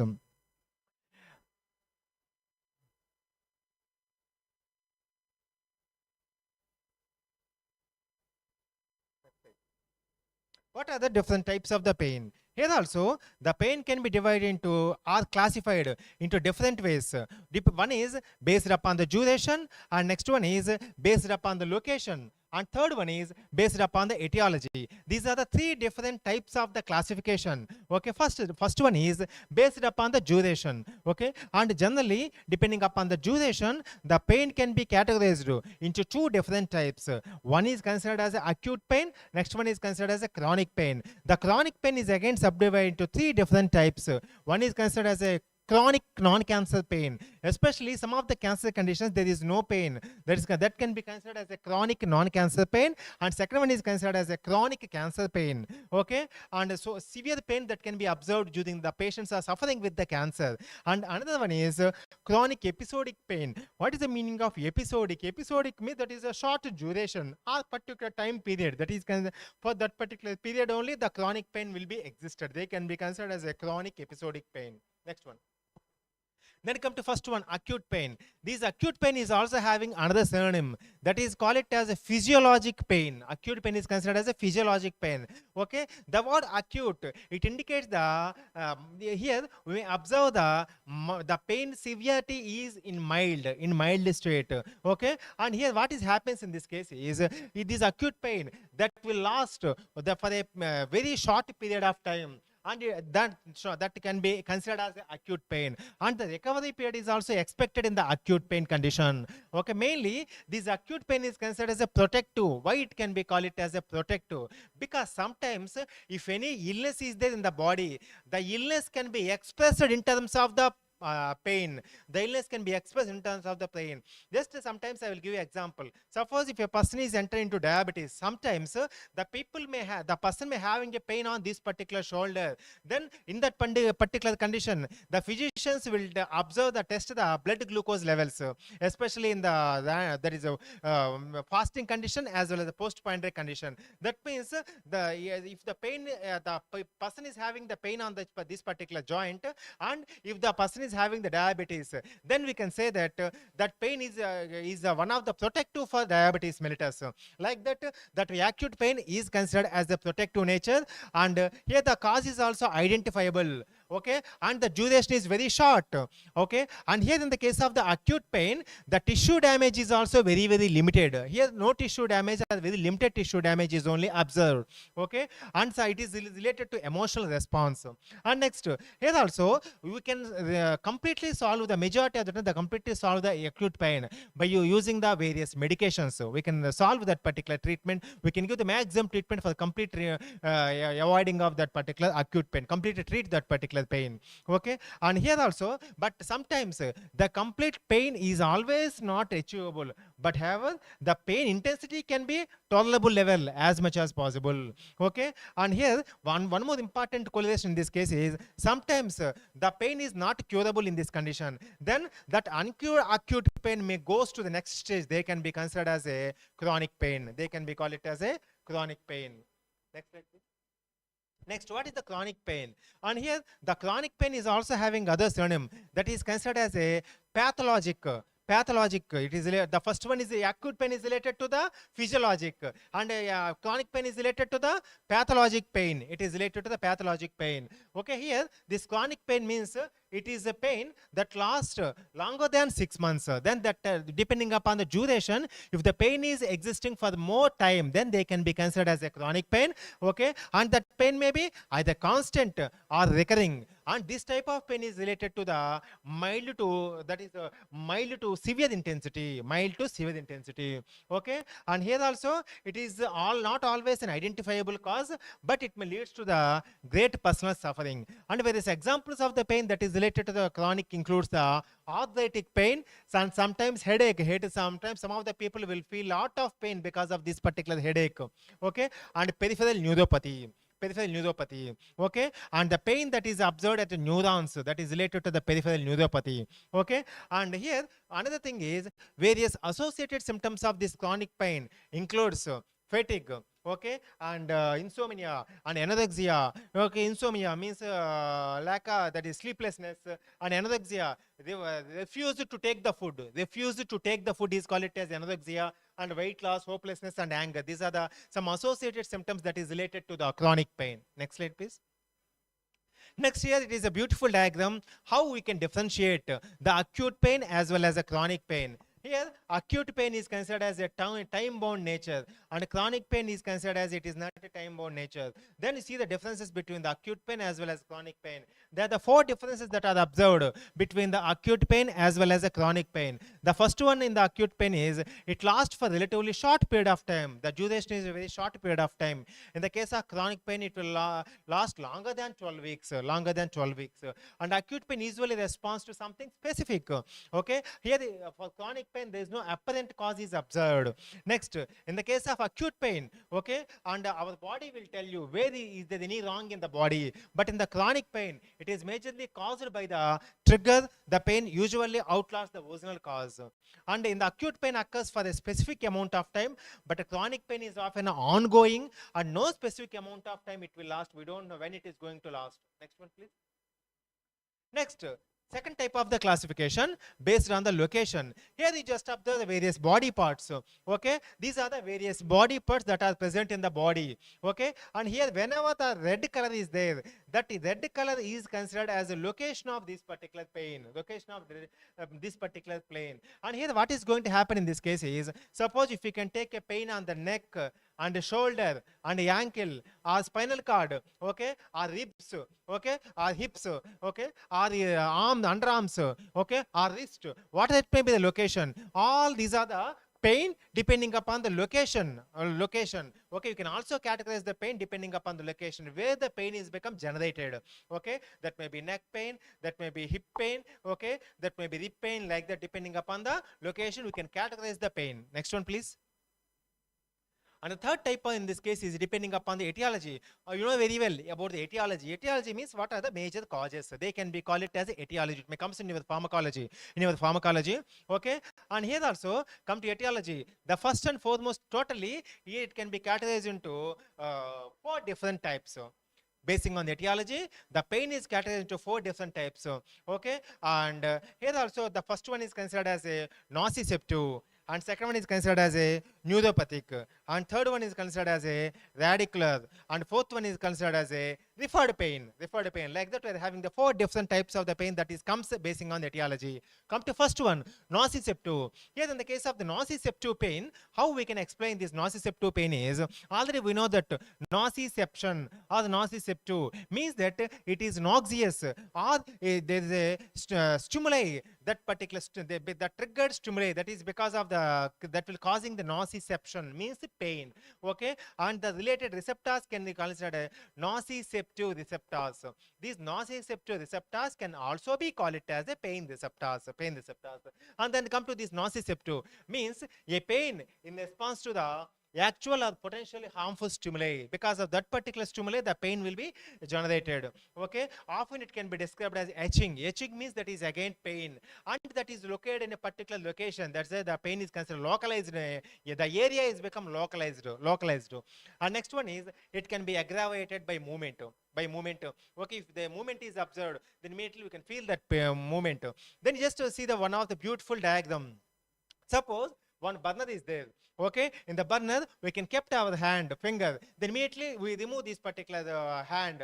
Okay, because of feeling of that particular fire. Okay, how that can be achieved? Because what is going to happen in this case is, from that particular flame, well, if we can put your finger, then from the finger to the peripheral nervous system, or the cells, what are the neurons that is going to present from that nerve cell, that will transform the message to the spinal cord. From the spinal cord, that transform the message to the brain. In the brain, it consisting of the various parts like cortex, thalamus, and etc. From the thalamus, again that will convert the message to the spinal cord, and from the spinal cord to this particular nerve cell, and especially that is you can take the any finger. Like that, here what is going to happen in this case is, in the finger, here it can be considered as nociceptor terminals.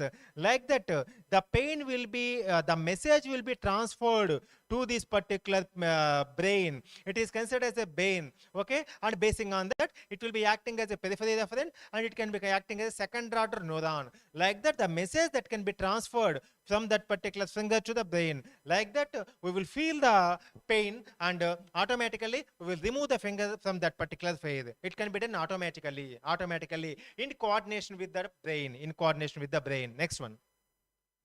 And here also one more important point in this particular thing is, generally the pain is related to the 2 aspects. The pain is generally observed in the peripheral nerves, but that message can be goes to the central nervous system, to the brain, to that particular brain. Next, come to second type of the pain, that is considered as a neuropathic pain. Okay, neuropathic, that is related to the neuron, okay, or nerves. And suppose if you can take a nerve, if any nerve injury is there, or any impairment that can be associated with the allodynia. Okay, and what allodynia means, that is related to the pain that is related to the nerves, and it can be described as a radiating pain or shooting on a particular area. And here also the first one is related to the movement. Here it can be acting as independent of that particular movement. Okay, you just observe the pain. Here sometimes some of the tumors are giving the lot of pain. It is a tumor where it is causing the pain in this particular location, and again that pain sending the signals to the brain via spinal cord. This type of the pain that can be observed in the tumor, they can be considered as a neuropathic pain. Next one, please. And the type is radiating pain. And here what is the meaning of this radiating pain? Means if the source of the pain starts on one particular location, and that stays on the one particular place, but that can be radiate on that particular point or location, and they can be considered as a radiating pain. That means the pain is related to a particular location. that is considered as radiating at particular place, that is considered as a radiating pain, okay. And mainly where it can be observed this type of the pain is, for example, if we can take the herniated disc. Herniated disc means that is happens in this case is that is related to the herniated means that that is causing the damage on the disc, compression of the damage on the disc, that is related to the herniated disc. And if any nerves are becoming compressed and muscle is become compressed, or spinal stenosis, okay. And here another new word for the is spinal stenosis. Again, what is the meaning of stenosis is here that is considered as in the spinal canal, okay. Here the movement of spinal canal is become damaged, and because of the movement of spinal canal is become damaged, there is a pressure is going to be generated on that particular spinal canal, okay, and that may lead to the condition that is considered as spinal stenosis. And one of the best example for this particular radiating pain is one of the condition, it is considered as a sciatic pain. Actually, the sciatic pain, that is because the sciatic nerve that is located on this particular location, because of this particular sciatic pain on this particular caused by the sciatic nerve, and because of this particular nerve, suppose if the sciatic nerve is compressed, then the complete leg is become get pain, and that type of the pain that can be considered as a radiating pain, that is located on this particular location, it shows effect on the complete leg, okay. Next slide please. Next, referred pain.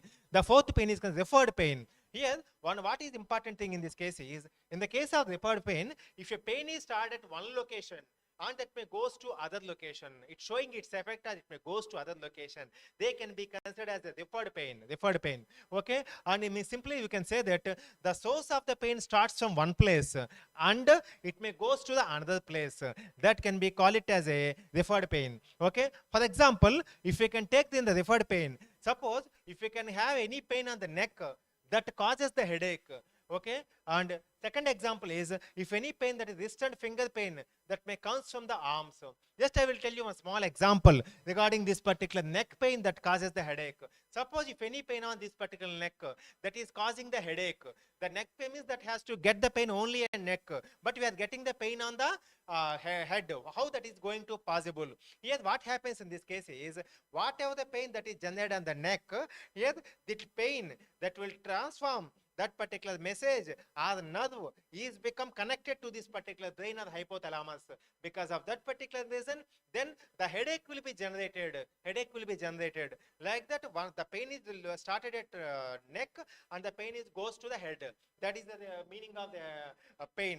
Similarly, one more thing is, if any wrist and finger pain that may come from the arms, if any that can be come from the arms, that means we get it one place and that may move to the another place, okay. And but here you can identify where it can be get it. You just see this example. Here the pain is starts from this location, and then that pain can be goes to another location. Like that, the pain starts from one place and that can be moves to the another place. This is the diagram how we can show the referred pain. Next one, please. And next, here it is a beautiful map of referred pain, and the pain can be alleviated. At different locations depending upon the gender, okay. And here that is related to the female, and here it is related to the male. Just I will give you one example in this case. Suppose if we can take a woman. In the woman, if any damage in this gallbladder, or if any pain is there in the gallbladder, and then we can get that, we can exhibit that pain at this particular shoulder, okay. That means the pain is started at gallbladder, that is exhibiting at this particular shoulder. That green color, both are having the green color. The color indicates the pain related to that particular organ. And then come to another one. Suppose if any damage of the heart in the woman, then the pain showing on this particular cheek area, and also the pain can be spread into this particular hand also in the woman. That will be different in the case of the men. Suppose if the man is suffering with any heart problems, then the pain will be generated on this particular location. It is not showing any effect on this particular cheek. And similarly, suppose if you can take a kidney problem, then that can be appeared at this particular location. Like that, what is going to happen in this case is, depending upon these changes of the color, we can represent that that particular pain will be alleviated, yet two different anatomic sites. Two different anatomic sites. Here, just to take one example of the gallbladder. This gallbladder is one side and the shoulder is another side. These are the two anatomic sites. Here, what you can say in this case is, in the referred pain, okay, the pain is started at one place and that is exhibited at another place. Like that, they are showing the pain at different places. That is considered as a pain in the male as well as a female. That is the difference in the gender also, especially some of the pains. Some of the pains. It is considered as a map of a referred pain that can be located at different anatomic sites, or simply call it as a various body parts like gallbladder, lungs, kidney, and etc. Next one, please. And what are the various factors that are influencing the pain? And the first one in this case is developmental factors, and the next one is physiological factors, and the third one is social factors, and next one is psychological factors, and next one is cultural factors. Then come to first one. What is the meaning of developmental factors? Developmental factors means that these are the factors that are developed.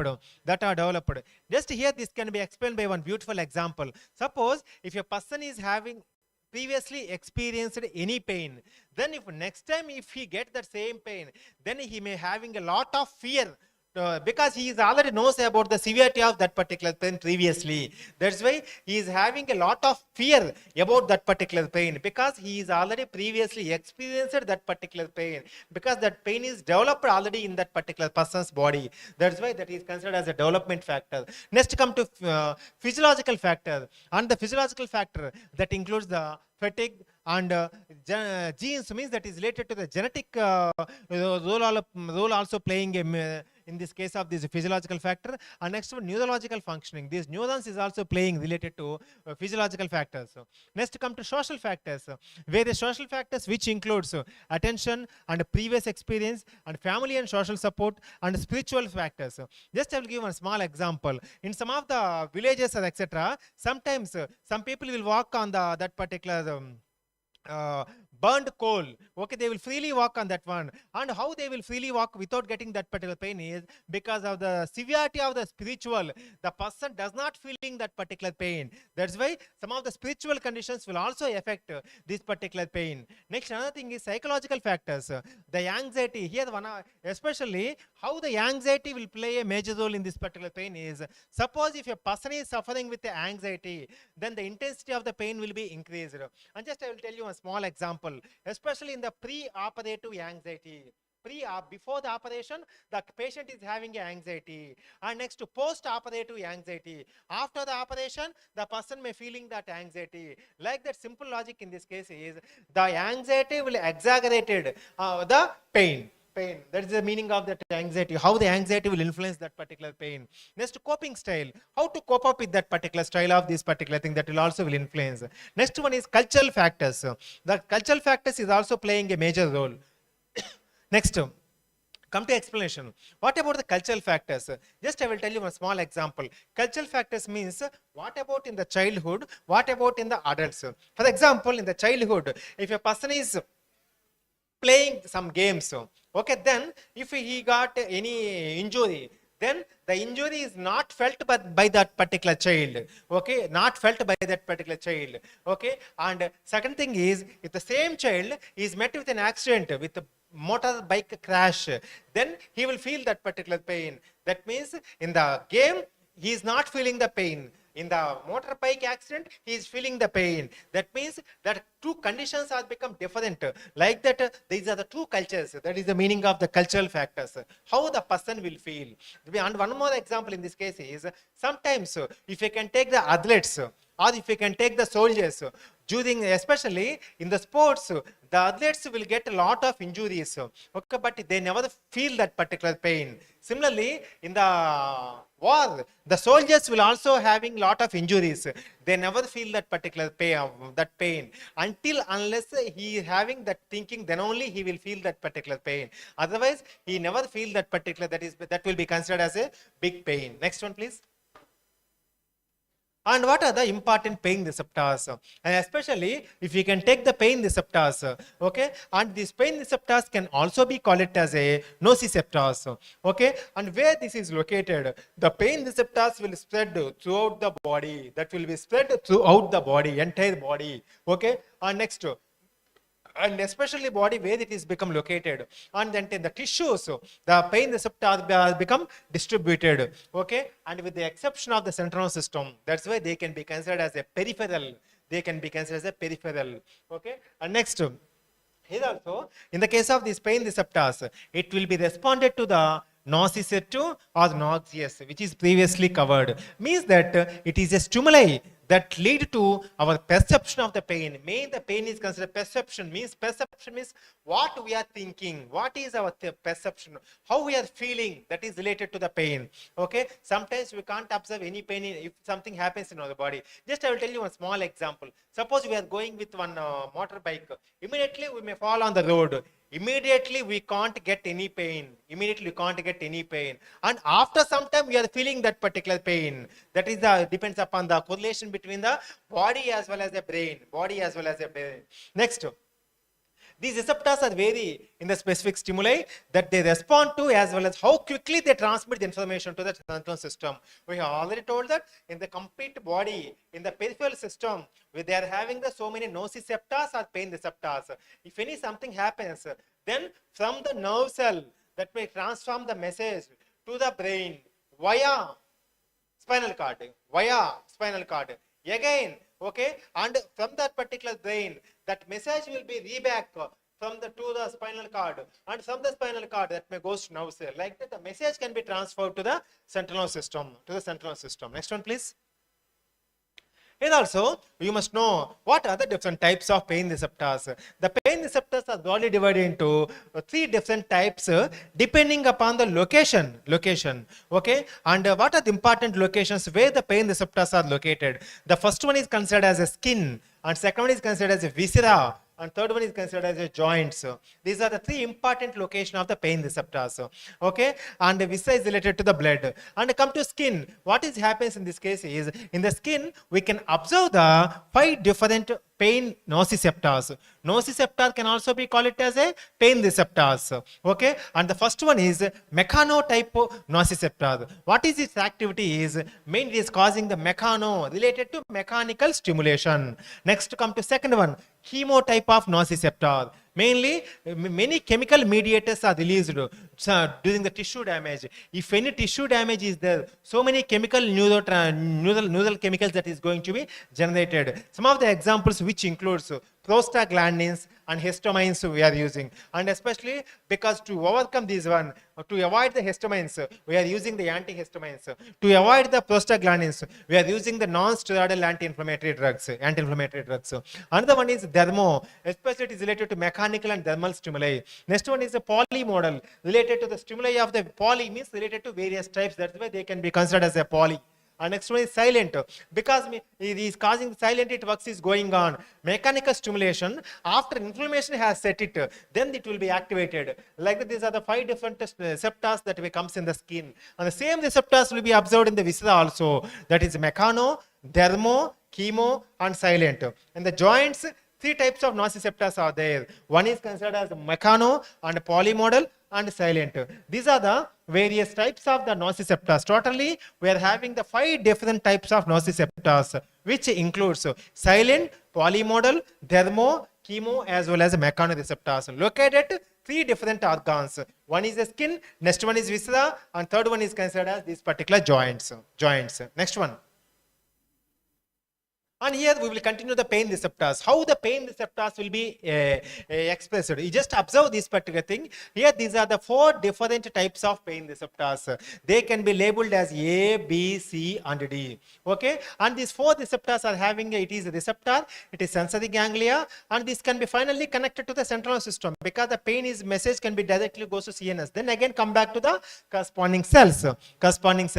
Okay. And suppose if you can observe the type A receptor. Okay, type A receptor. Mainly here we are having a free nerve endings are observed here. And then come to type B receptor. Here the encapsulated nerve endings are there, and this can be connected to the tissue capsule.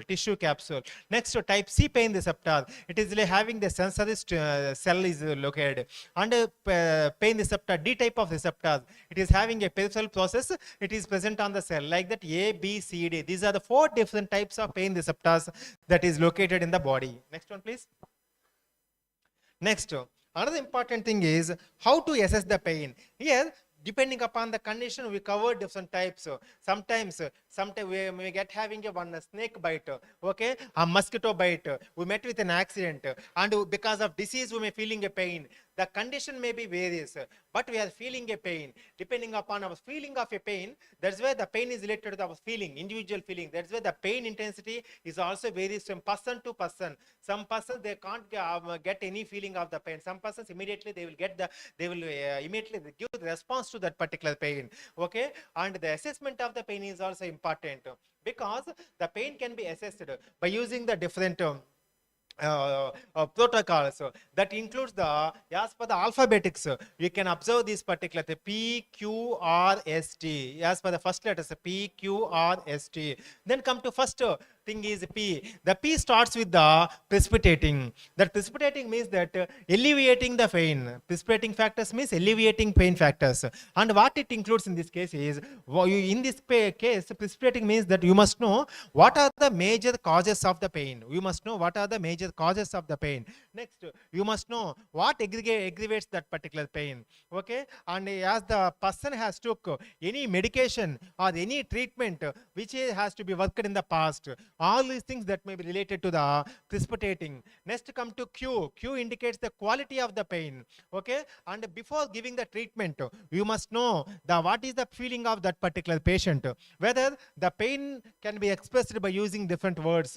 For example, if your pain is sharp pain or dull pain or any stabbing or any burning pain, like that, first you have to assess the pain by asking the questions to the patient that is related to the quality of the pain. Depending upon the quality of the pain only, we can choose the treatment by the physician. Next, radiation. The R indicates the radiation. The R indicates the radiation. In the radiation, does the pain exist in one location or it can be radiated in other locations also? That means that is restricted to one particular part or that is related to other parts. Okay, and here also, I will tell you one small example, that is spondylitis. Spondylitis. Here in the case of the spondylitis, what is going to happen in this case is, the spondylitis is one of the severe problem, okay, in the patients. That is because of the inflammation of the spine. Inflammation of the spine or spinal cord. What happens in this case is, there is a tissue damage, okay, nerve injury that may lead to lot of pain on the spine. That condition is considered as a spondylitis. Okay, that is one type of the pain. Like that, you must know what type of the pain it is. Next, come to S. Severity. S indicates the severity. How much severity it is. Have the patient use a descriptive or numeric or visual scale to rate the severity of the pain. Okay, and we are getting the severe pain, means how to give the rating of that particular pain in terms of numerical or in terms of numbers or in terms of letters. We have to express the severity of the pain. We have to express that severity of the pain. And next thing is, the last one is T. That T indicates the timing. The T indicates the timing. Is the pain is constant or intermittent? When it begins? That means that is related to the time duration. Okay, these are the various parameters which are used to assess the pain. Next one, please. Next, the same thing what I explained in the previous case. It is given with a scale. Okay, that is call it as a pain assessment tool. Okay, and for the treatment, this is very much important. All these are the various emojis. The emojis will give the feeling of the pain, the feeling of this particular pain. Okay, and the scale of this pain that can be starts with 0 and that can be ends with the 10. Suppose if we can observe this particular person, he looks like a very smiley face. Okay, then that means that the scale rating is 0. That means the person is not having any pain. If the value is gradually increases, like that, you just observe the facial expression. It is a mild pain, 1 to 3, and moderate pain. Okay, and 3, 4, and severe pain, and 5, 6, and very severe pain, and 7, 8, 9, and worst pain possible is he is crying. That is considered as a scale 10. That means if the scale 10 means that it is a worst or very severe pain. Like that, depending upon the pain assessment tool, we have to assess what is the rating of that particular pain. Then only we can know the severity of that particular pain. Next one, please. Then next we'll go for the treatment of the pain and its disadvantages. So, okay, and just please, and this indicates the symbol treatment, and this indicates disadvantages. So, okay, always the symbolic representation will we can express our thoughts and ideas. So, okay, next slide please. Here so many pain relievers are available in the market. Okay, what is the role of these particular pain relievers is mainly whatever the discomfort that can be brought by the pain, okay, that is become reduced. The illness that is getting by the pain, that is become reduced. Sometimes some injuries will causing the pain, that is become reduced. And some surgical procedures also the pain will be generated, that is become reduced. And some chronic conditions also we are using the pain relievers. Ultimately, what is the use of the pain relievers?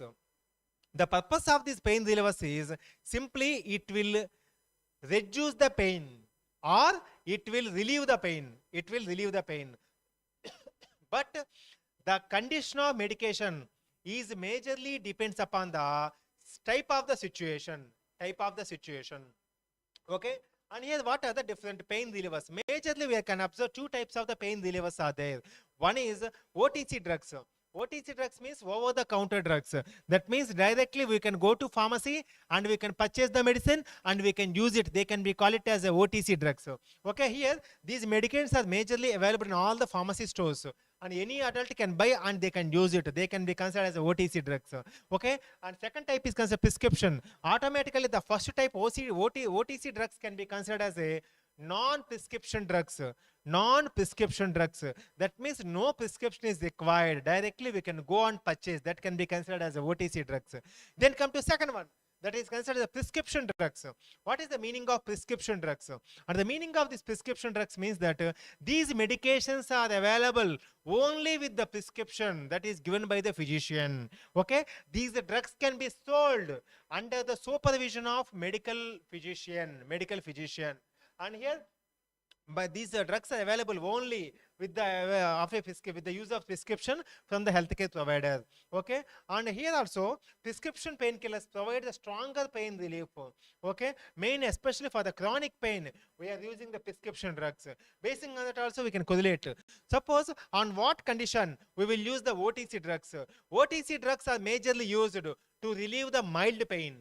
OTC drugs are majorly used to relieve the mild pain. What about the prescription drugs? The prescription drugs are majorly used to relieve the moderate to severe pain. The pain is broadly divided into three different types depending upon the severity. One is considered as a mild pain, moderate pain and severe pain. Okay, and the OTC drugs are directly can be useful generally for the mild pain, and moderate to severe pain can be treated by using the prescription drugs. Next one. Next, here also you just observe this particular diagram where the drugs is showing its action. You just observe, it is a skin, it is a brain of the part, and is a spinal cord, and that can be directly connected to the brain, includes the hypothalamus. First you just observe this one, and in the location of this particular skin, what type of drugs is going to act, which includes local anesthetics and lidocaine and NSAIDs and antihistamines. And here in the case of this particular spinal cord, local anesthetics and alpha-2 agonist. And here it exhibit action on the gabapentin and NSAIDs and COX-2 inhibitors. And acetaminophen, ketamine and NMDA is antagonist and opioids. Okay, tricyclic antidepressants and serotonin norepinephrine reuptake inhibitors, alpha-2 antagonist and morphine and cannabinoids. These are the drugs which are showing its action at various locations. While observing these things, I want to share one more point. What are the stages of the pain? What are the different phases of this pain? Totally, in the pain, where we are feeling that we are having the 4 different stages. What are the 4 different stages of the pain? The first stage is call it as a transduction. Next, second stage is conduction, transmission, perception. These transduction, transmission, conduction and perception, these 4 are considered as a 4 different phases of the pain. 4 different phases of the pain. All the drugs will exhibit its action on these particular receptors. And here one of the important aspect in this case is COX-2 inhibitors. Nowadays, majority of these COX-2 inhibitors are become banned. COX-2 means that is considered a cyclooxygenase 2 enzyme. Actually, cyclooxygenase is divided into two isoforms. One is considered as a COX-1 and next one is considered as a COX-2. Here, some of the drugs is showing its section the COX-2, cyclooxygenase 2 enzyme, like rifaximin, celecoxib, valdecoxib, and etc. But almost all nowadays, all the COX-2 inhibitors have become banned because of the side effects. Next one, please. Next, we will give the brief explanation about the OTC. Already we covered that. OTC means that over-the-counter drugs. Okay, over-the-counter drugs. Next, what other very important over-the-counter drugs? The foremost and important goes to acetaminophen. Popularly it is called it as a paracetamol. Acetaminophen. Popularly call it as a paracetamol. In our India, we are popularly call it as a paracetamol. In all the foreign countries, it can be called it as acetaminophen. Okay. Simply, what is the chemical name of this acetaminophen is? It can be considered as a para-hydroxyacetonilide. Simply para-hydroxyacetonilide. It is the chemical structure of this particular para-hydroxyacetonilide. Okay. And but this drug it mainly dulls the pain receptors in the brain. This is also having some risk. What is this risk is, if we can use the high amount of the acetaminophen, it will damage the liver. It will damage the liver. How much amount of the drug that will damage the liver? Suppose if we can take more than 4000 mg, okay, and you just observe this one. Commonly, how much amount of tablet you can take it? Suppose if you can take a dose of 650, that 650 indicates the dose.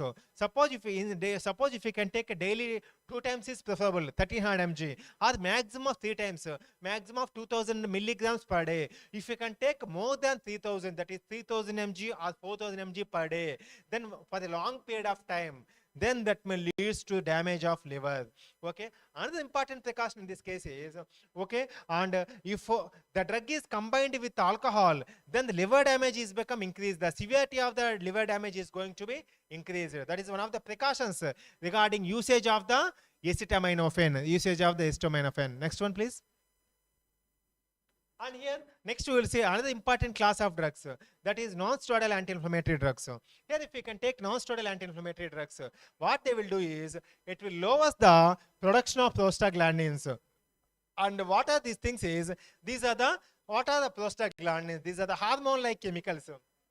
It will irritate the nerve endings and causing the inflammation and pain, as well as a pain. Okay. For example, if you can take a salicylate, one of the best example, aspirin, that is acetyl salicylic acid, and the OTC dosage is 650 to 1000 mg. Suppose if you can take a propionic acid derivatives like ibuprofen, naproxen. For ibuprofen, the dosage is 200 to 400 mg, and for naproxen it is 220 mg. And suppose if you can take a para-aminophenol derivative, and this para-aminophenol derivative is acetaminophen, and the dose is 650 to 1000 mg. Okay, and these are also having some risk. Suppose if you can take without aspirin, no CV risk. CV means cardiovascular risk. No cardiovascular risk is observed. Suppose if with aspirin, what may causing is the cardiovascular risk is going to be observed. These are the various NSAIDs that are used and corresponding drawbacks or risks that can be associated with the NSAIDs. Risks that can be associated with the NSAIDs. Okay, next one, please. Next, combination, and especially for relieving the pain. Nowadays, we are using the various combinations. Okay, and here, whatever the thing, one more important point in this case is some pain relievers now that is in the market. It consisting of a combination. One of the combination in this case is the combination of acetaminophen and aspirin. Okay, and here this can be used to relieve the pain. And the symbol that indicates these two can be combined together. These two can be combined together. Okay. Always I will tell you one small point. What is the use of combination? Okay. What is that one? To enhance activity. The simple word, remember one thing. That is a synergistic effect. Remember that point. Synergistic effect. Just here I will tell you with the permission of the organizers. I will tell you 2-3 points. Okay. And what is that one is, suppose you will take diabetes. Nowadays 13 million people are suffering with diabetes. Suppose what type of drugs we are using for diabetes is, one of the combination is teneligliptin and metformin. tenligliptin and metformin. Metformin is belong to the class of bicarbonate derivative, okay, and tenligliptins, that is belongs to the class of gliptins, okay, and this gliptins means that is DPP inhibitors, okay. If we can combine the tenligliptin with metformin, what happens in this case is both the drugs are for the diabetes. Both the drugs are having a different mechanism of action. What they will do is, it is giving the synergistic effect for the treatment of diabetes, for treatment especially type 2 diabetes, okay. And similarly, various other combinations that are available, that is considered as a dapagliflozin and metformin. Dapagliflozin and metformin. Like that, so many combinations that are available. The major advantages of the combination therapy is we will get the synergistic effect. That is the major. We will get the synergistic effect by using that particular combination. But one more negative side of the coin is also there. Some of the pharma companies, they are irrationally combining the drugs. Some of the pharma companies, they are irrationally combining the drugs. I will tell you one small example in the pharma mafia. Suppose the drug A is become banned. What they will do is, if drug A is become banned because the drug is not sold in the market, then what they will do is, the drug A can be combined with the B and C, and again they release in the market. That is considered irrational combinations. Always irrational combination should be avoided in the market. Should not use that combinations. Always the purpose of combination therapy is, for example, if you can take any drug like dapagliflozin, saxagliptin, metformin, dapagliflozin, tenligliptin and metformin, all these things are gives the synergistic effect. Because synergistic effect, you must use the combination of the drugs. Like that, here also the combinations are why this symbol that indicates the combination. This combination will give the better relieving of the pain. Next, another OTC drugs that are used. Some of the caffeine is one of the active ingredient for treatment of the drugs which contains the headache. We can also, instead of the acetaminophen aspirin, you can also use the caffeine also for relieving some of the pains. Next, not only the orally taken tablets, some of the topical formulations are also available in the form of the sprays, in the form of the gel, in the form of the creams and patches, etc. One of the best example in the sprays is, especially you can take athletes or all the sports injuries. Nowadays, sports is become one of the vast subject. Some of the universities, they are giving the subject as a department. They are developed departments also as a department of sports. And especially for all the sports injuries, so many sprays that are available. Sprays, okay, the sprays are giving immediate relief for the athletic pains or any sports injury that is going to happen during the sports, okay.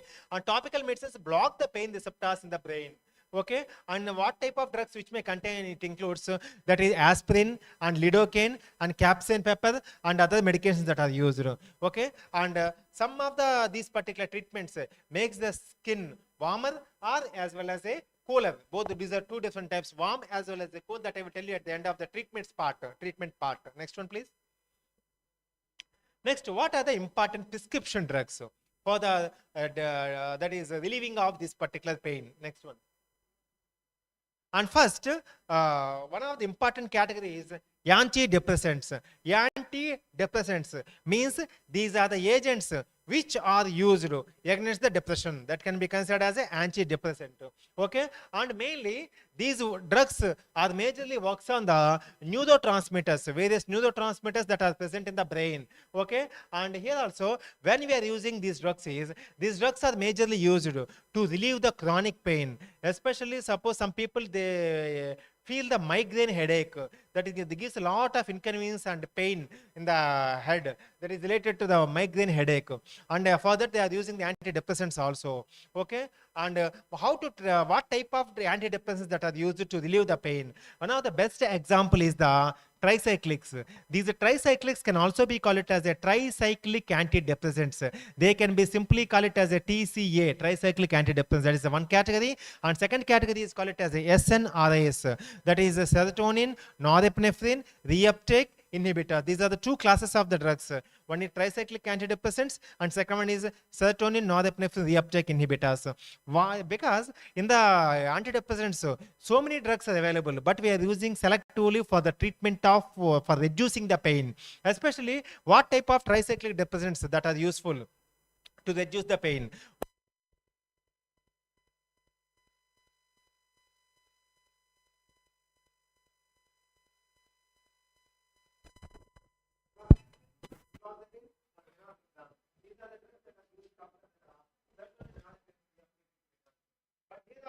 We are having some side effects. What are the different types of side effects?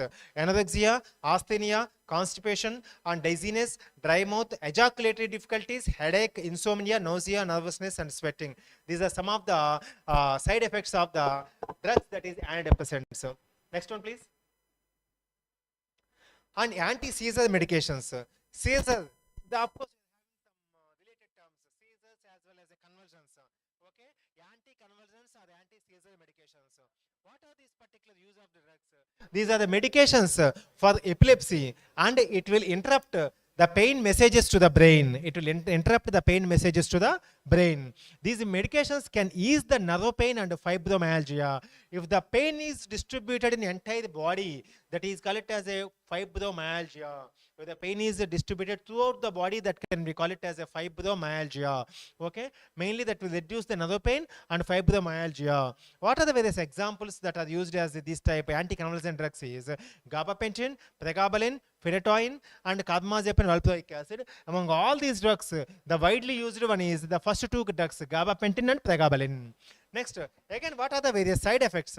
Dizziness, drowsiness, and swelling of the lower extremities. Okay, here if a person is suffering with convulsions, the posture can be appeared like this. The person can be suffering with the convulsions, the posture can be appeared like this. Next one, please. Next, another important category is opioids. Another important category is opioids. Okay, what are the opioids? Opioids are considered as a lab-made narcotic pain medicines. It can be considered as a lab-made narcotic pain medications. It is majorly used to relieve the pain from moderate pain to severe pain. To relieve the moderate pain to severe pain. For that, we are widely using the opioids. Okay, and how that will affect? They change how brain perceives the pain messages. How the brain perceives the pain messages. What are the important examples of opioids that are used is codeine, fentanyl, hydrocodone, and morphine. These are the various drugs that are useful as the opioids. Next one, please. And what are the important locations of these particular opioids? Generally, while observing this particular diagram, we can see this one. Generally, opioids are bind to receptors in the body, and what they will do is, it will altering a number of the physical and emotional functions. The opioids, it will alter the physical and emotional functions in the body. You just observe 1, 2, 3, 4. These are the 4 different locations of the opioids where it is going to act in the body. Where it is going to act in the body. Okay, and here it is a brain. And next, brain stem and spinal cord and intestine. The various parts includes the brain, brain stem, spinal cord, and intestines. Brain, brain stem, spinal cord, and intestine. These are the 4 different locations in the body where the opioids are exhibiting its function. Where the opioids are exhibiting its function. Next one, please. Next, muscle relaxants. Okay, and it is also having the wide application for the pains. Okay, previously also you asked one question regarding diabetic neuropathy. For that, the pain can be reduced by using the various muscle relaxants. Okay, and here these medications, what they will do is, it will reduce the pain by relaxing the muscles. It will reduce the pain by relaxing the muscles, and here also that will release the muscle spasms. Okay, that relieves the muscle spasms. What type of drugs that are useful as a muscle relaxants is, one is considered as a baclofen, and next one casoprolol. Suppose if the muscle are having any spasm, or the muscle is become tight, and this muscle will be relaxed by using these particular muscle relaxers. Muscle relaxers can also be called it as muscle relaxants. Muscle relaxers can also be called it as a muscle relaxants. The type of drugs which includes baclofen as well as casoprolol. Okay, and next come to second type of another type of category is steroids. And of course, steroids are broad divided into glucocorticoids and corticosteroids. And here, suppose if you can take a corticosteroids, these corticosteroids are widely acting as a strong anti-inflammatory agents. These are widely acting as a strong anti-inflammatory agents.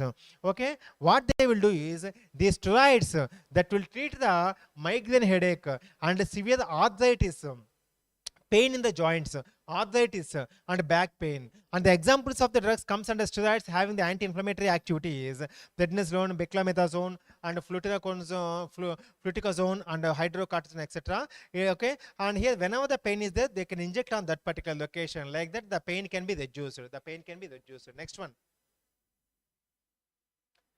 And as one of the precautions is during the pregnancy, especially for the pregnant women, we must be very cautious while using the medication. Especially if you can take acetaminophen, among all the drugs, the acetaminophen is considered as a very safer drug to relieve the pain during the pregnancy. Okay, in that one of the popular brand is Tylenol. In the foreign country, it is available mainly foreign country. Tylenol is one of the popular brand that is widely used in foreign countries to reduce the pain during the pregnancy. Next, especially non-steroidal anti-inflammatory drugs, other opioids during early pregnancy may increase the risk of birth defects. Because of that particular reason, the non-steroidal anti-inflammatory drugs or other opioids should not be used during the early pregnancy. Otherwise, what happens in this case is these drugs should not be used. Otherwise, so we can observe the risk of birth defects. Next one. What are the alternative therapies? So, first one. Next one, please. And here you can observe the so many type of the things: Ayurveda, medication, acupuncture, yoga, hypnotherapy, and Reiki. Just I will briefly explain. Ayurveda is considered one of the ancient procedures. By using the various plants or etc., we can prepare the extract and we can treat the condition. That is considered Ayurveda. And meditation, the purpose of this particular meditation is the body will relax, okay, and then automatically some of the pain will be relieved. Okay, that is related to meditation. And acupuncture, especially in the acupuncture, what happens in this case is we are using a thin pins. Okay, with the thin pins, okay, we can puncture just pierce good stone. We can pierce in various bodies. And one of the thing in this case in the acupuncture, it is some of the universities they are giving diploma course also acupuncture. What they will do is first they will observe the pulse. This location in the acupuncture, first what they will do is they will test the pulse in this location. Based on this particular pulse on this particular location, they can identify what about the function of liver, and what about the mental status of the person, what about the body functioning, everything can be getting by using this particular thing. Okay, and thin cells. And by using the small thin pins, they will pierce into that one, then automatically this location, okay, where the by using the pin they will pierce on that location, okay, and that will be punctured. That's why acupuncture. Then automatically then the pain will be relieved. On some of the areas. Just I will tell you one small example. Especially sometimes the persons are treating with different types of leg pain, ankle pain, knee pain, wrist pain, etc. Okay, they will use all the medicines. It is not cured. Then what they will do is they will go for one type of the medication that is called as acupuncture. Like that, some of the people they relieved the pain by using the acupuncture. Okay, next. Another thing is yoga. Okay, especially the yoga will give the physical fitness automatically, that will relaxes the muscle and then that will release the pain. And next thing is hypnotherapy. Already you know about the hypnosis. Okay, hypnotherapy means that the mind and body intervention. Okay, and like that what they will do is because of the mind and body intervention, the pain will be relieved. That is the concept that they are using in the hypnotherapy. Another one is considered Reiki. Okay, Reiki. And Reiki means that it is also useful for relaxation, that will reduce the anxiety as well as pain. The Reiki, by suppose if you can take, we can use the music, for example, light music, the body will be relaxed. Because of relaxation, then what happens in this case is, then the pain and anxiety will be reduced. These are some of the alternative therapies for the treatment of the pain. Next one, please. And what are the various alternative to opioids? Yes, some are repeated and some are the newer one. And for example, acupuncture, which is already covered, by using the small needles. Okay, thin needles. We are giving the treatment. Next, it is another new one from you, radio frequency ablation. And this RFA, radio frequency ablation. And in the radio frequency ablation, RFA, what they will do is they will use the radio frequency for the treatment of the pain. I think you can remember the NMR spectroscopy, nuclear magnetic resonance spectroscopy. In that, we are using the RF generator, radio frequency generator. In the NMR spectrophotometer, we are using the radio frequency of 300 megahertz and 400 megahertz. That radio frequency can be expressed in terms of the hertz or megahertz. Okay, like that here also we are using a small radio frequency. Okay, and then that will reduces the pain. That technique is called it a radio frequency ablation. And yoga, which is already covered. And nerve blocks, by using some nerve injections, we can relieve the pain. And spinal cord stimulation, it is another new technique for you. Spinal cord stimulation. If the spinal cord is become stimulated, then the pain generated on the spinal cord is become reduced. That is called a spinal cord stimulation. And exercise, that is exercise will also reduce the pain. And non-opioid medication. Okay, already we are, because the opioids are widely used during the surgeries. So, okay, that opioids is having so many advantages, at the same time so many drawbacks also. Because of that one, we have to go for the alternatives of the opioids also. Some of the non-opioid medications also is required for treatment of this particular pain. And physical therapy. What is the meaning of this particular physical therapy? Means that by using the physical techniques, we can reduce the pain. Here also I will add 2 points. One is considered as a hot and cold therapy. What is the meaning of the hot and cold therapy is, suppose if in the olden times, they will take one cloth, that cloth is consisting of a hot rice, okay, then with that particular cloth they can be kept where the pain is there, okay. And what is the use of that particular hot cloth for relieving during the treatment of the pain is, the hot cloth that contains any hot material that will relaxes the muscle, okay. Because of that particular reason, the pain will be relieved. That is considered as a hot therapy. Next, come to another technique called cold therapy. What is the meaning of the cold therapy? Cold therapy means that suppose if any bleeding is there, then immediately we are using the ice bag. What is the use of that ice bag? In that case is actually that will reduce the blood circulation. Okay, reduce the blood circulation. Okay, and like that, whatever the pain that is going to generate on that location, it will be reduced. Like that, the hot therapy and cold therapy comes under the physical therapy. Next, therapeutic massage, like just massage on that particular area, then the pain will also be relieved. Okay, another thing is transcutaneous electric stimulation. Okay, and especially because of electric stimulation in that particular location, the pain can also be relieved. These are considered as a various alternative to the opioids. Next one, please. What are the novel therapies for treatment of pain? It is one of the most important thing on novel therapies. Yes, some of the therapies are already crossed the clinical trials, some are under clinical trials. Okay, then come to first one. The first one is considered as a spinal cord stimulation therapy for neuropathic pain. Spinal cord stimulation therapy for neuropathic pain. Basing on the title, we can say that our spinal cord is a spinal cord. Okay, it is a brain. The spinal cord is become stimulated. How the spinal cord will be stimulated? Okay, and this if we can stimulate the spinal cord, then what will happen is the neuropathic pain will be reduced. How that can be happened? Here we are using one apparatus, or we are using an equipment. That equipment is called it as a pulse generator. It is called it as a pulse. It is one of the novel technique. It is a pulse generator. Okay, it consisting of a lead device and electrode. It is electrode. This pulse generator sends a low threshold electric current to extension wire to an electrode placed in the epidural space. Okay, with the use of electric pulse generator, then by using this electrode, what happens in this case is, okay, we can send a low threshold electric current in the epidural space. Okay, and then what happens in this case is, then the non-nociceptive signals mask the traveler nociceptive signals. Then here also we covered one point, that is, if any pain is generated in the body, what happens? That pain will be goes to spinal cord, from spinal cord to the brain. Okay, here from spinal cord to brain, that message is become altered by giving this particular message. What happens in this case is, instead of nociceptive signals, instead of nociceptive signals, they will send the non-nociceptive signals. How the non-nociceptive signals? That is obtained from this electrode. Like that, because by using this, then what happens in this case is, by using this pulse generator, the non-nociceptive signals will goes to this particular brain.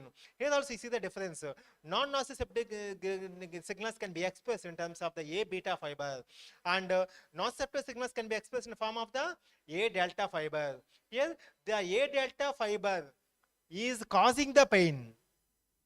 Okay, A beta fiber is reducing the pain. That means actually the nociceptive signals is responsible for the pain. Instead of that one, we are sending the non-nociceptive signals in place of the nociceptive signals. Like that, this may goes to this from the electrode, this one to the signals will goes to this particular green signal indicates A beta fiber to the brain. Then what happens in this case? The causing pain will get relieved. That is one of the novel technique for reducing the pain. Next one, please. And next one is transcranial magnetic stimulation. Transcranial magnetic stimulation. As per the first letters, it can be called it as TMS. Transcranial magnetic stimulation. And don't get confused with the TMS. That same TMS can be applied in NMR spectroscopy is also tetramethylsilane. The tetramethylsilane is a solvent in that NMR spectroscopy. That is different and this is different. Here for the convenience, it can be quoted as TMS. TMS means that transcranial magnetic stimulation, popularly call it as a TMS. Okay, and what they will do is, it will modulate the neuropathic pain. First, why it can be called it as a transcranial? In the brain, it is having a cranial nerves. That's why it can be called transcranial. And by using magnetic stimulation, how that magnetic stimulation can be achieved? Here, just observe this equipment. They are using the transcranial magnetic stimulator. This is a transcranial magnetic stimulator. What they will do is, here they are putting the magnetic coils also. Okay, and just see this one. An insulated coil placed over the scalp. It is a scalp. Over the scalp, an insulated coil is insulated coil. Magnetic coil means it is insulated coil. Over the scalp, an insulated coil is become placed. Okay, what they will do is, that will delivers the magnetic pulses and induces the electric field to the brain. And what happens in this case is, that will stimulate the nerves also. Okay, and especially here we are pumping the low frequency around 0.3 hertz and repetitive transcranial magnetic stimulation that will initiate the de novo long-term depression of pre-potentiated synapses of nociceptive fibers present in the cortex. You see how it is going to happen. First, it undergoes the normal hyperpolarization. Then induction of LTD. What is LTD? Long-term depression in nociceptive fibers. Then finally, the pain is get relieved. Like that, by using this magnetic stimulation with the magnetic coils, okay, the pain will be relieved. This is the another second technique. Next, come to next one, please. It is another novel technique. Chemogenic approach for the silencing of a neural circuit in the brain and spinal cord to treat neuropathic pain. What is the use of this technique? This technique is also useful to reduce the neuropathic pain. As you just see this particular diagram, it is a GPCR. GPCR means that G protein coupled receptors. And G protein coupled receptor genetically modified.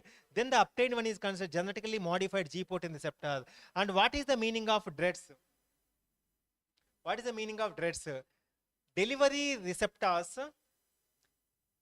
effectively activated by delivery drugs. Okay, and these DREADS that can be inserted into a virus. Then these can be encoding vector into the animal. Okay, then that is showing its action on the nerve cells. Here you just observe the CNO. You just remember the clozapine. Clozapine is used to alleviate the mood stabilizer. That CNO is considered as a clozapine N oxide. Okay, and from the clozapine N oxide, what they will do is, okay, and here you can just observe the two types of effects. One is depolarization, next one is repolarization. Like that, here what they will do is, that will reduce the neuropathic pain. Next one, please. And the same thing what we explained, genetically modified G protein coupled receptor can be developed by the molecular stimulation approach by using biological inactive metabolite.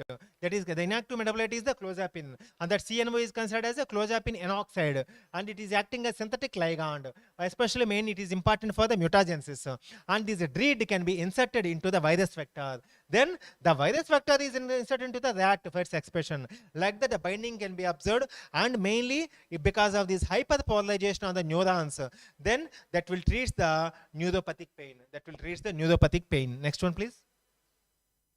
Another thing is GRK mediated mu opioid receptors, plasma membrane reorganization. Here also what is going to happen in this case is that MOP indicates the mu opioid receptors.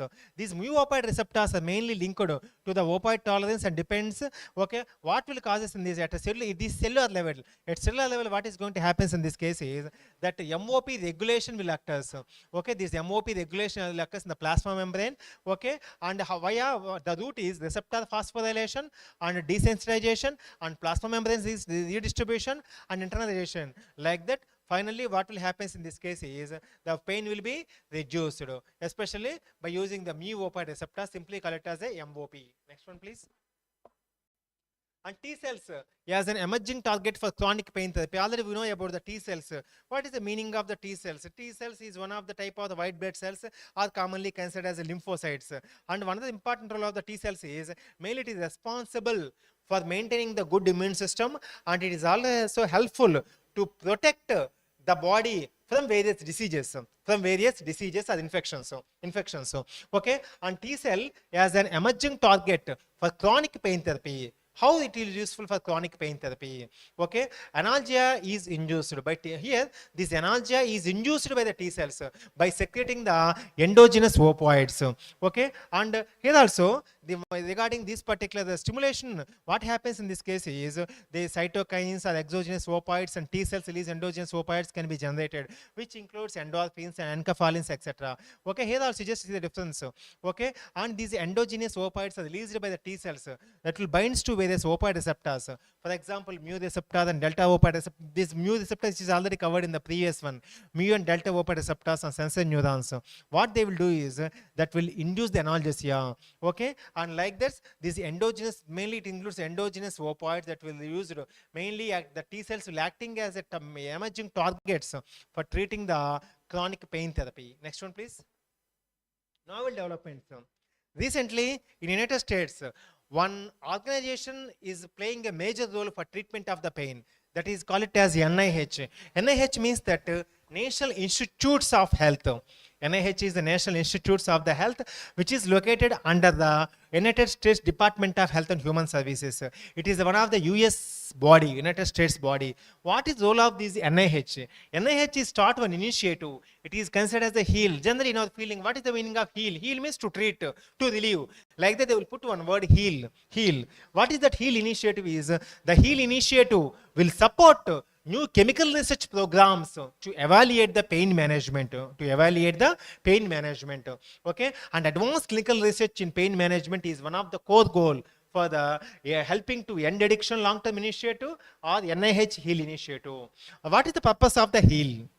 The heal supports both new clinical trials and the expansion of existing programs to help and establish evidence-based treatment for reducing the pain, especially by using the non-opioid therapies, because the opioids is giving so many side effects. To overcome that one, non-opioid therapies, because that reason the opioids are widely used in the case of surgeries only, majority of the times, because of that particular reason, whenever the opioids are using, that can be, in that case, the anesthetist role is also, anesthesian role is also very much important.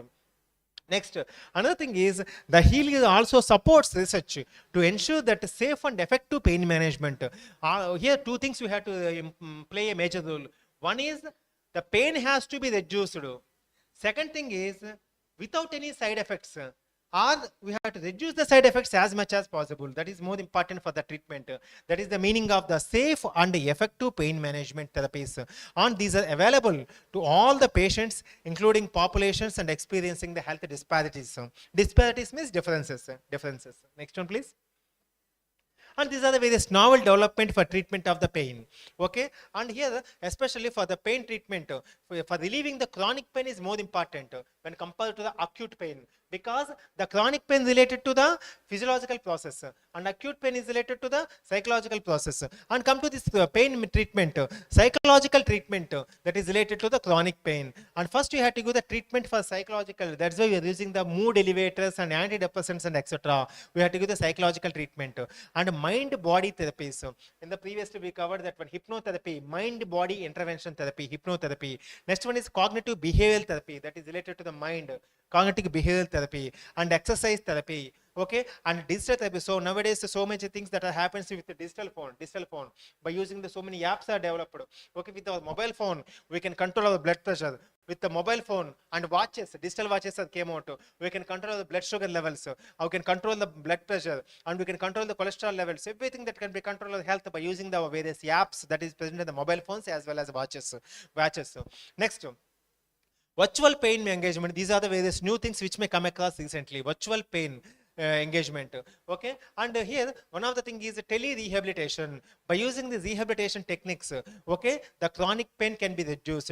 And remote patient monitoring. Okay, and remote patient monitoring means that the doctor is located at one place and the patient is located in one remote area. Then these two people can be coordinated, then the treatment will be given. Like that, that can be considered remote patient monitoring. And next thing is chatbots.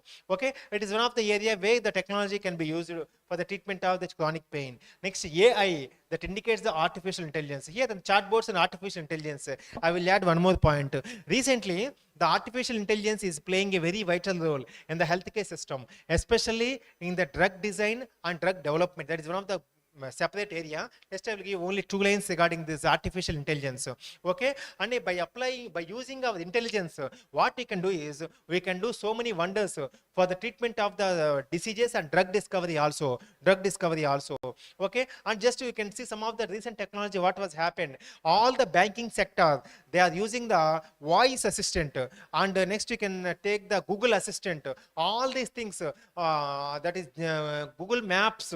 Okay, everything that will work basing on this artificial intelligence concept only. Automatically they will give answers. What are the question we ask that is related to the artificial intelligence? Nowadays it is playing a very important role in the drug discovery and development also. Okay, next thing is immersive technology medicine. Okay, like that these are the various novel techniques that are used for treating the chronic pain by using the pain treatment, by using the virtual patient engagement. It is one of the novel developments in the area of the pain management. Next one please. Next, just we can conclude this particular thing by giving some of the summary of this particular presentation. That is, we have already told that the pain is considered as a burden to clinicians as well as the patients too. Okay, why? Because in this case is because of the lack of development in the treatment.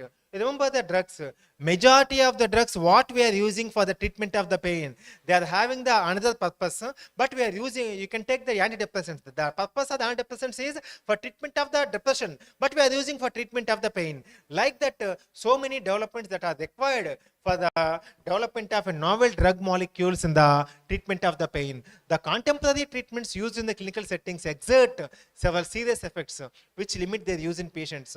We have already told that, for example, opioids is there. Opioids is having the good therapeutic effect, but however, it is having the so many serious side effects. Because of that particular reason, we are worrying about using of that particular drugs. Another one is interventional strategies such as, recently just we covered that one, spinal cord stimulation are used clinically. Nowadays, they use the spinal cord stimulation clinically and have shown good results in attenuating the pain responses. And TMS test is also able to attenuate the pain and treat comorbid conditions. Comorbid means the person itself is having their own diseases in that particular person. Comorbid. The person itself is already having that particular disease, comorbid condition, due to its ability to control the brain cortical regions.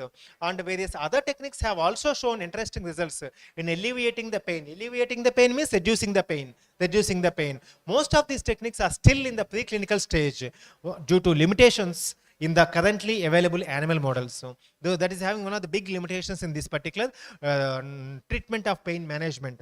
And next thing is continuing research on promising novel therapies can improve the quality of the life in patients suffering from the pain.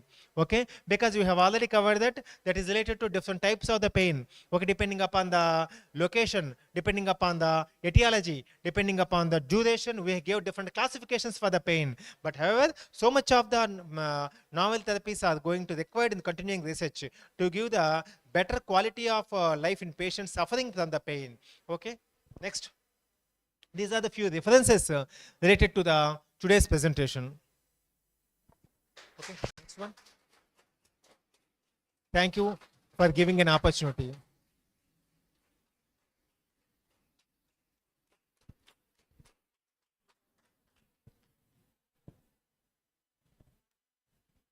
For the concluding remarks, I want to clear one thing. Lakshman Garu, you talked about the pulse generator, which is attached to the spinal cord. Because as what I have seen in ECG, where they are keeping some machine and keeping the electrodes onto the different body. How this will be attached to the spinal cord, the particular device which is been fixed Yes. with It is a electrode from the pulse generator that is connected to the LED device and electrode. The electrode will be connected to this particular spinal cord. Electrode that will be touch you. where the support for that Epidural space. Epidural space. The exact location is epidural space. It will be attached. Attached means it will be connected location in this epidural space. From the epidural space, that will be signals will be transmitted to the from the spinal cord to the brain. That is only paste will be Only there, and the paste. device will be Device attached that to can be located on that one. Directly it will Directly it just will be connected to spinal cord from it the works on epidural spinal space. cord. Okay, thank you.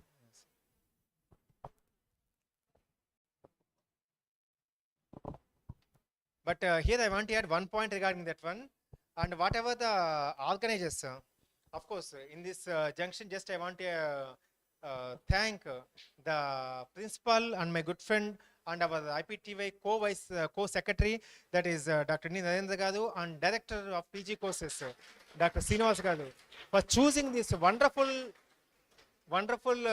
topic, because in several areas I gave the lectures on artificial intelligence and natural products and analysis, chemistry and so on and so forth topics. But it is the first of its time very novel topic they chosen.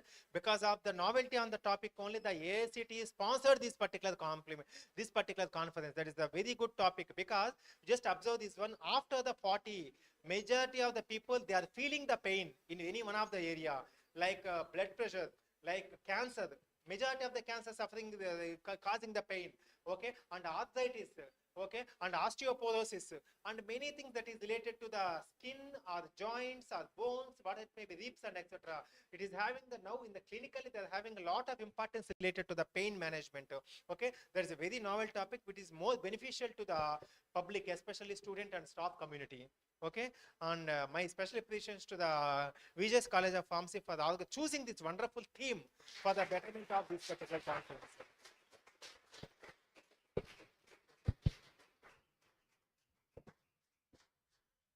If anyone want to ask some questions, please.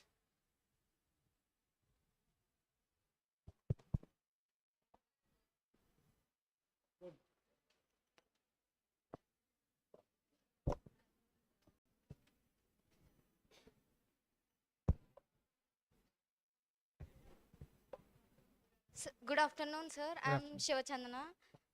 While you are explaining the radiating pain, you told the herniated disc. What is herniated disc, sir? Herniated disc. Okay, herniated disc means actually what happens in this case is in the herniated disc, mainly that is causing the pressure on the herniated disc location. And because of that particular reason, because that herniated nerve is become compressed, then the pain will be generated on that particular herniated disc. Okay, for that purpose, we are using some of the drugs which is like opioids and etc. Sir, you mentioned the referred pain, no, sir. In referred pain, when one part is injured, you will get the pain in another part. Why is it so, sir? And actually, just already I gave one example of gallbladder. Especially in the female is having a pain on this particular gallbladder. The another part is also responding. That means this pain is transmitted from that location to this particular shoulder location. And because of the anatomical features of that particular gender, male as well as a female. So that's why, because that reason, the two anatomic parts is not similar for the male as well as the female. Suppose if we take a woman, if the woman is suffering with the heart pain, they may feel expressed in this particular location. But in the male, that is not happens. So that is depends upon the physiological system of the male as well as the female. Physiological system of the male as well as the female. The pain will, and one more thing, the pain will be distributed from one location to the another location. And then sometimes for the heart pain that is located in this entire part. Sometimes they may appear in the only location of the heart area. Like that, that is depends upon the anatomical distribution of the organs in the body. Okay. Thank you, sir.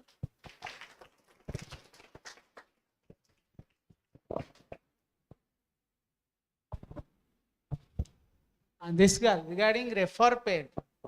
Saraswati, you want that? Why that you one area you are getting pain in another area? Your question is that one, Yes, exactly. your one area why it is? Because that area, whatever messengers are there, the neuron may transport to some other area for transportation properly. From that area, the neurons are not going directly to the brain. Somewhere they are amplifying. So normally it is told that wherever the amplification factors are there, we get pain over there. Okay, so suppose the neuron is there as a gallbladder, the neuron is here. So now gallbladder is below liver, a small organ. Liver is here, your right side, cover it with liver. Now where you will search pain? Getting me? It is in the liver, it is situated somewhere. Na? That. So now you imagine where you will feel that pain. This area where you will feel. Got it? So these organs, what you told, that pain will be here. Back side of this, because it is nearer to that. Through this dorsal nerve, it will be going. Okay, that's called the referral area. That medical, that's it. No? They just which area you are getting pain. Then it may be like that. Okay. Thank you, sir. Thank you for elaboration. Sir has elaborately explained about the pain, its mechanism, everything in details. It will be means first year to the final year. Everybody can understand it. Even if many new things which will be new for all of us, like this different cognitive behavioral therapy, Reiki, all these alternative therapies, sir has explained very nicely. Thank you for your presentation, sir. Thanks a lot.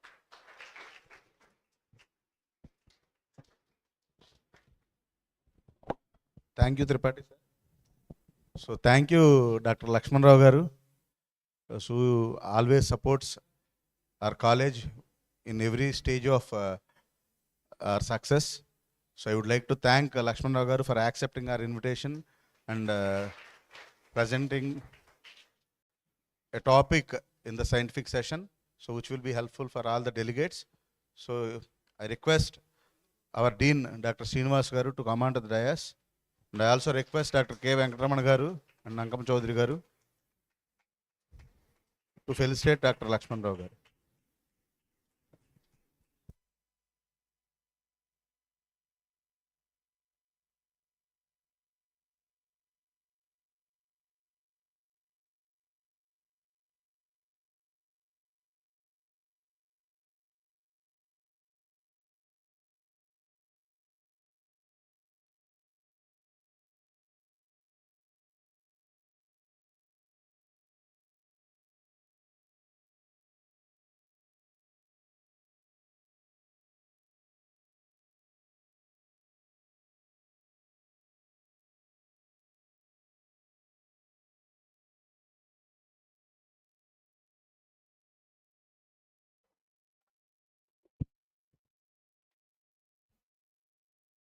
So dear students, now we have concluded the scientific sessions of this conference.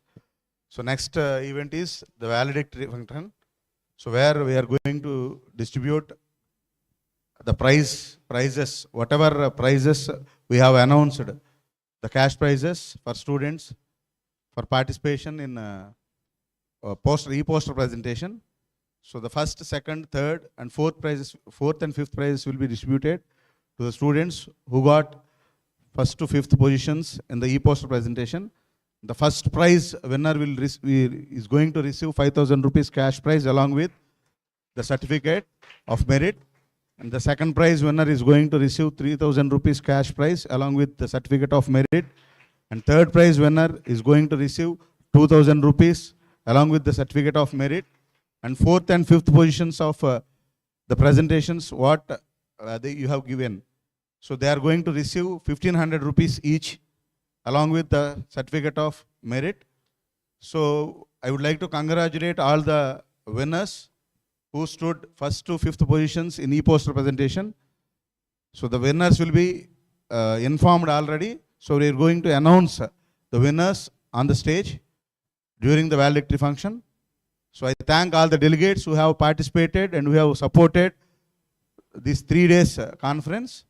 And I also thank the principals and the staff members who have encouraged their students and their colleagues to be part of this AICTE sponsored 3 days conference in VJS College of Pharmacy.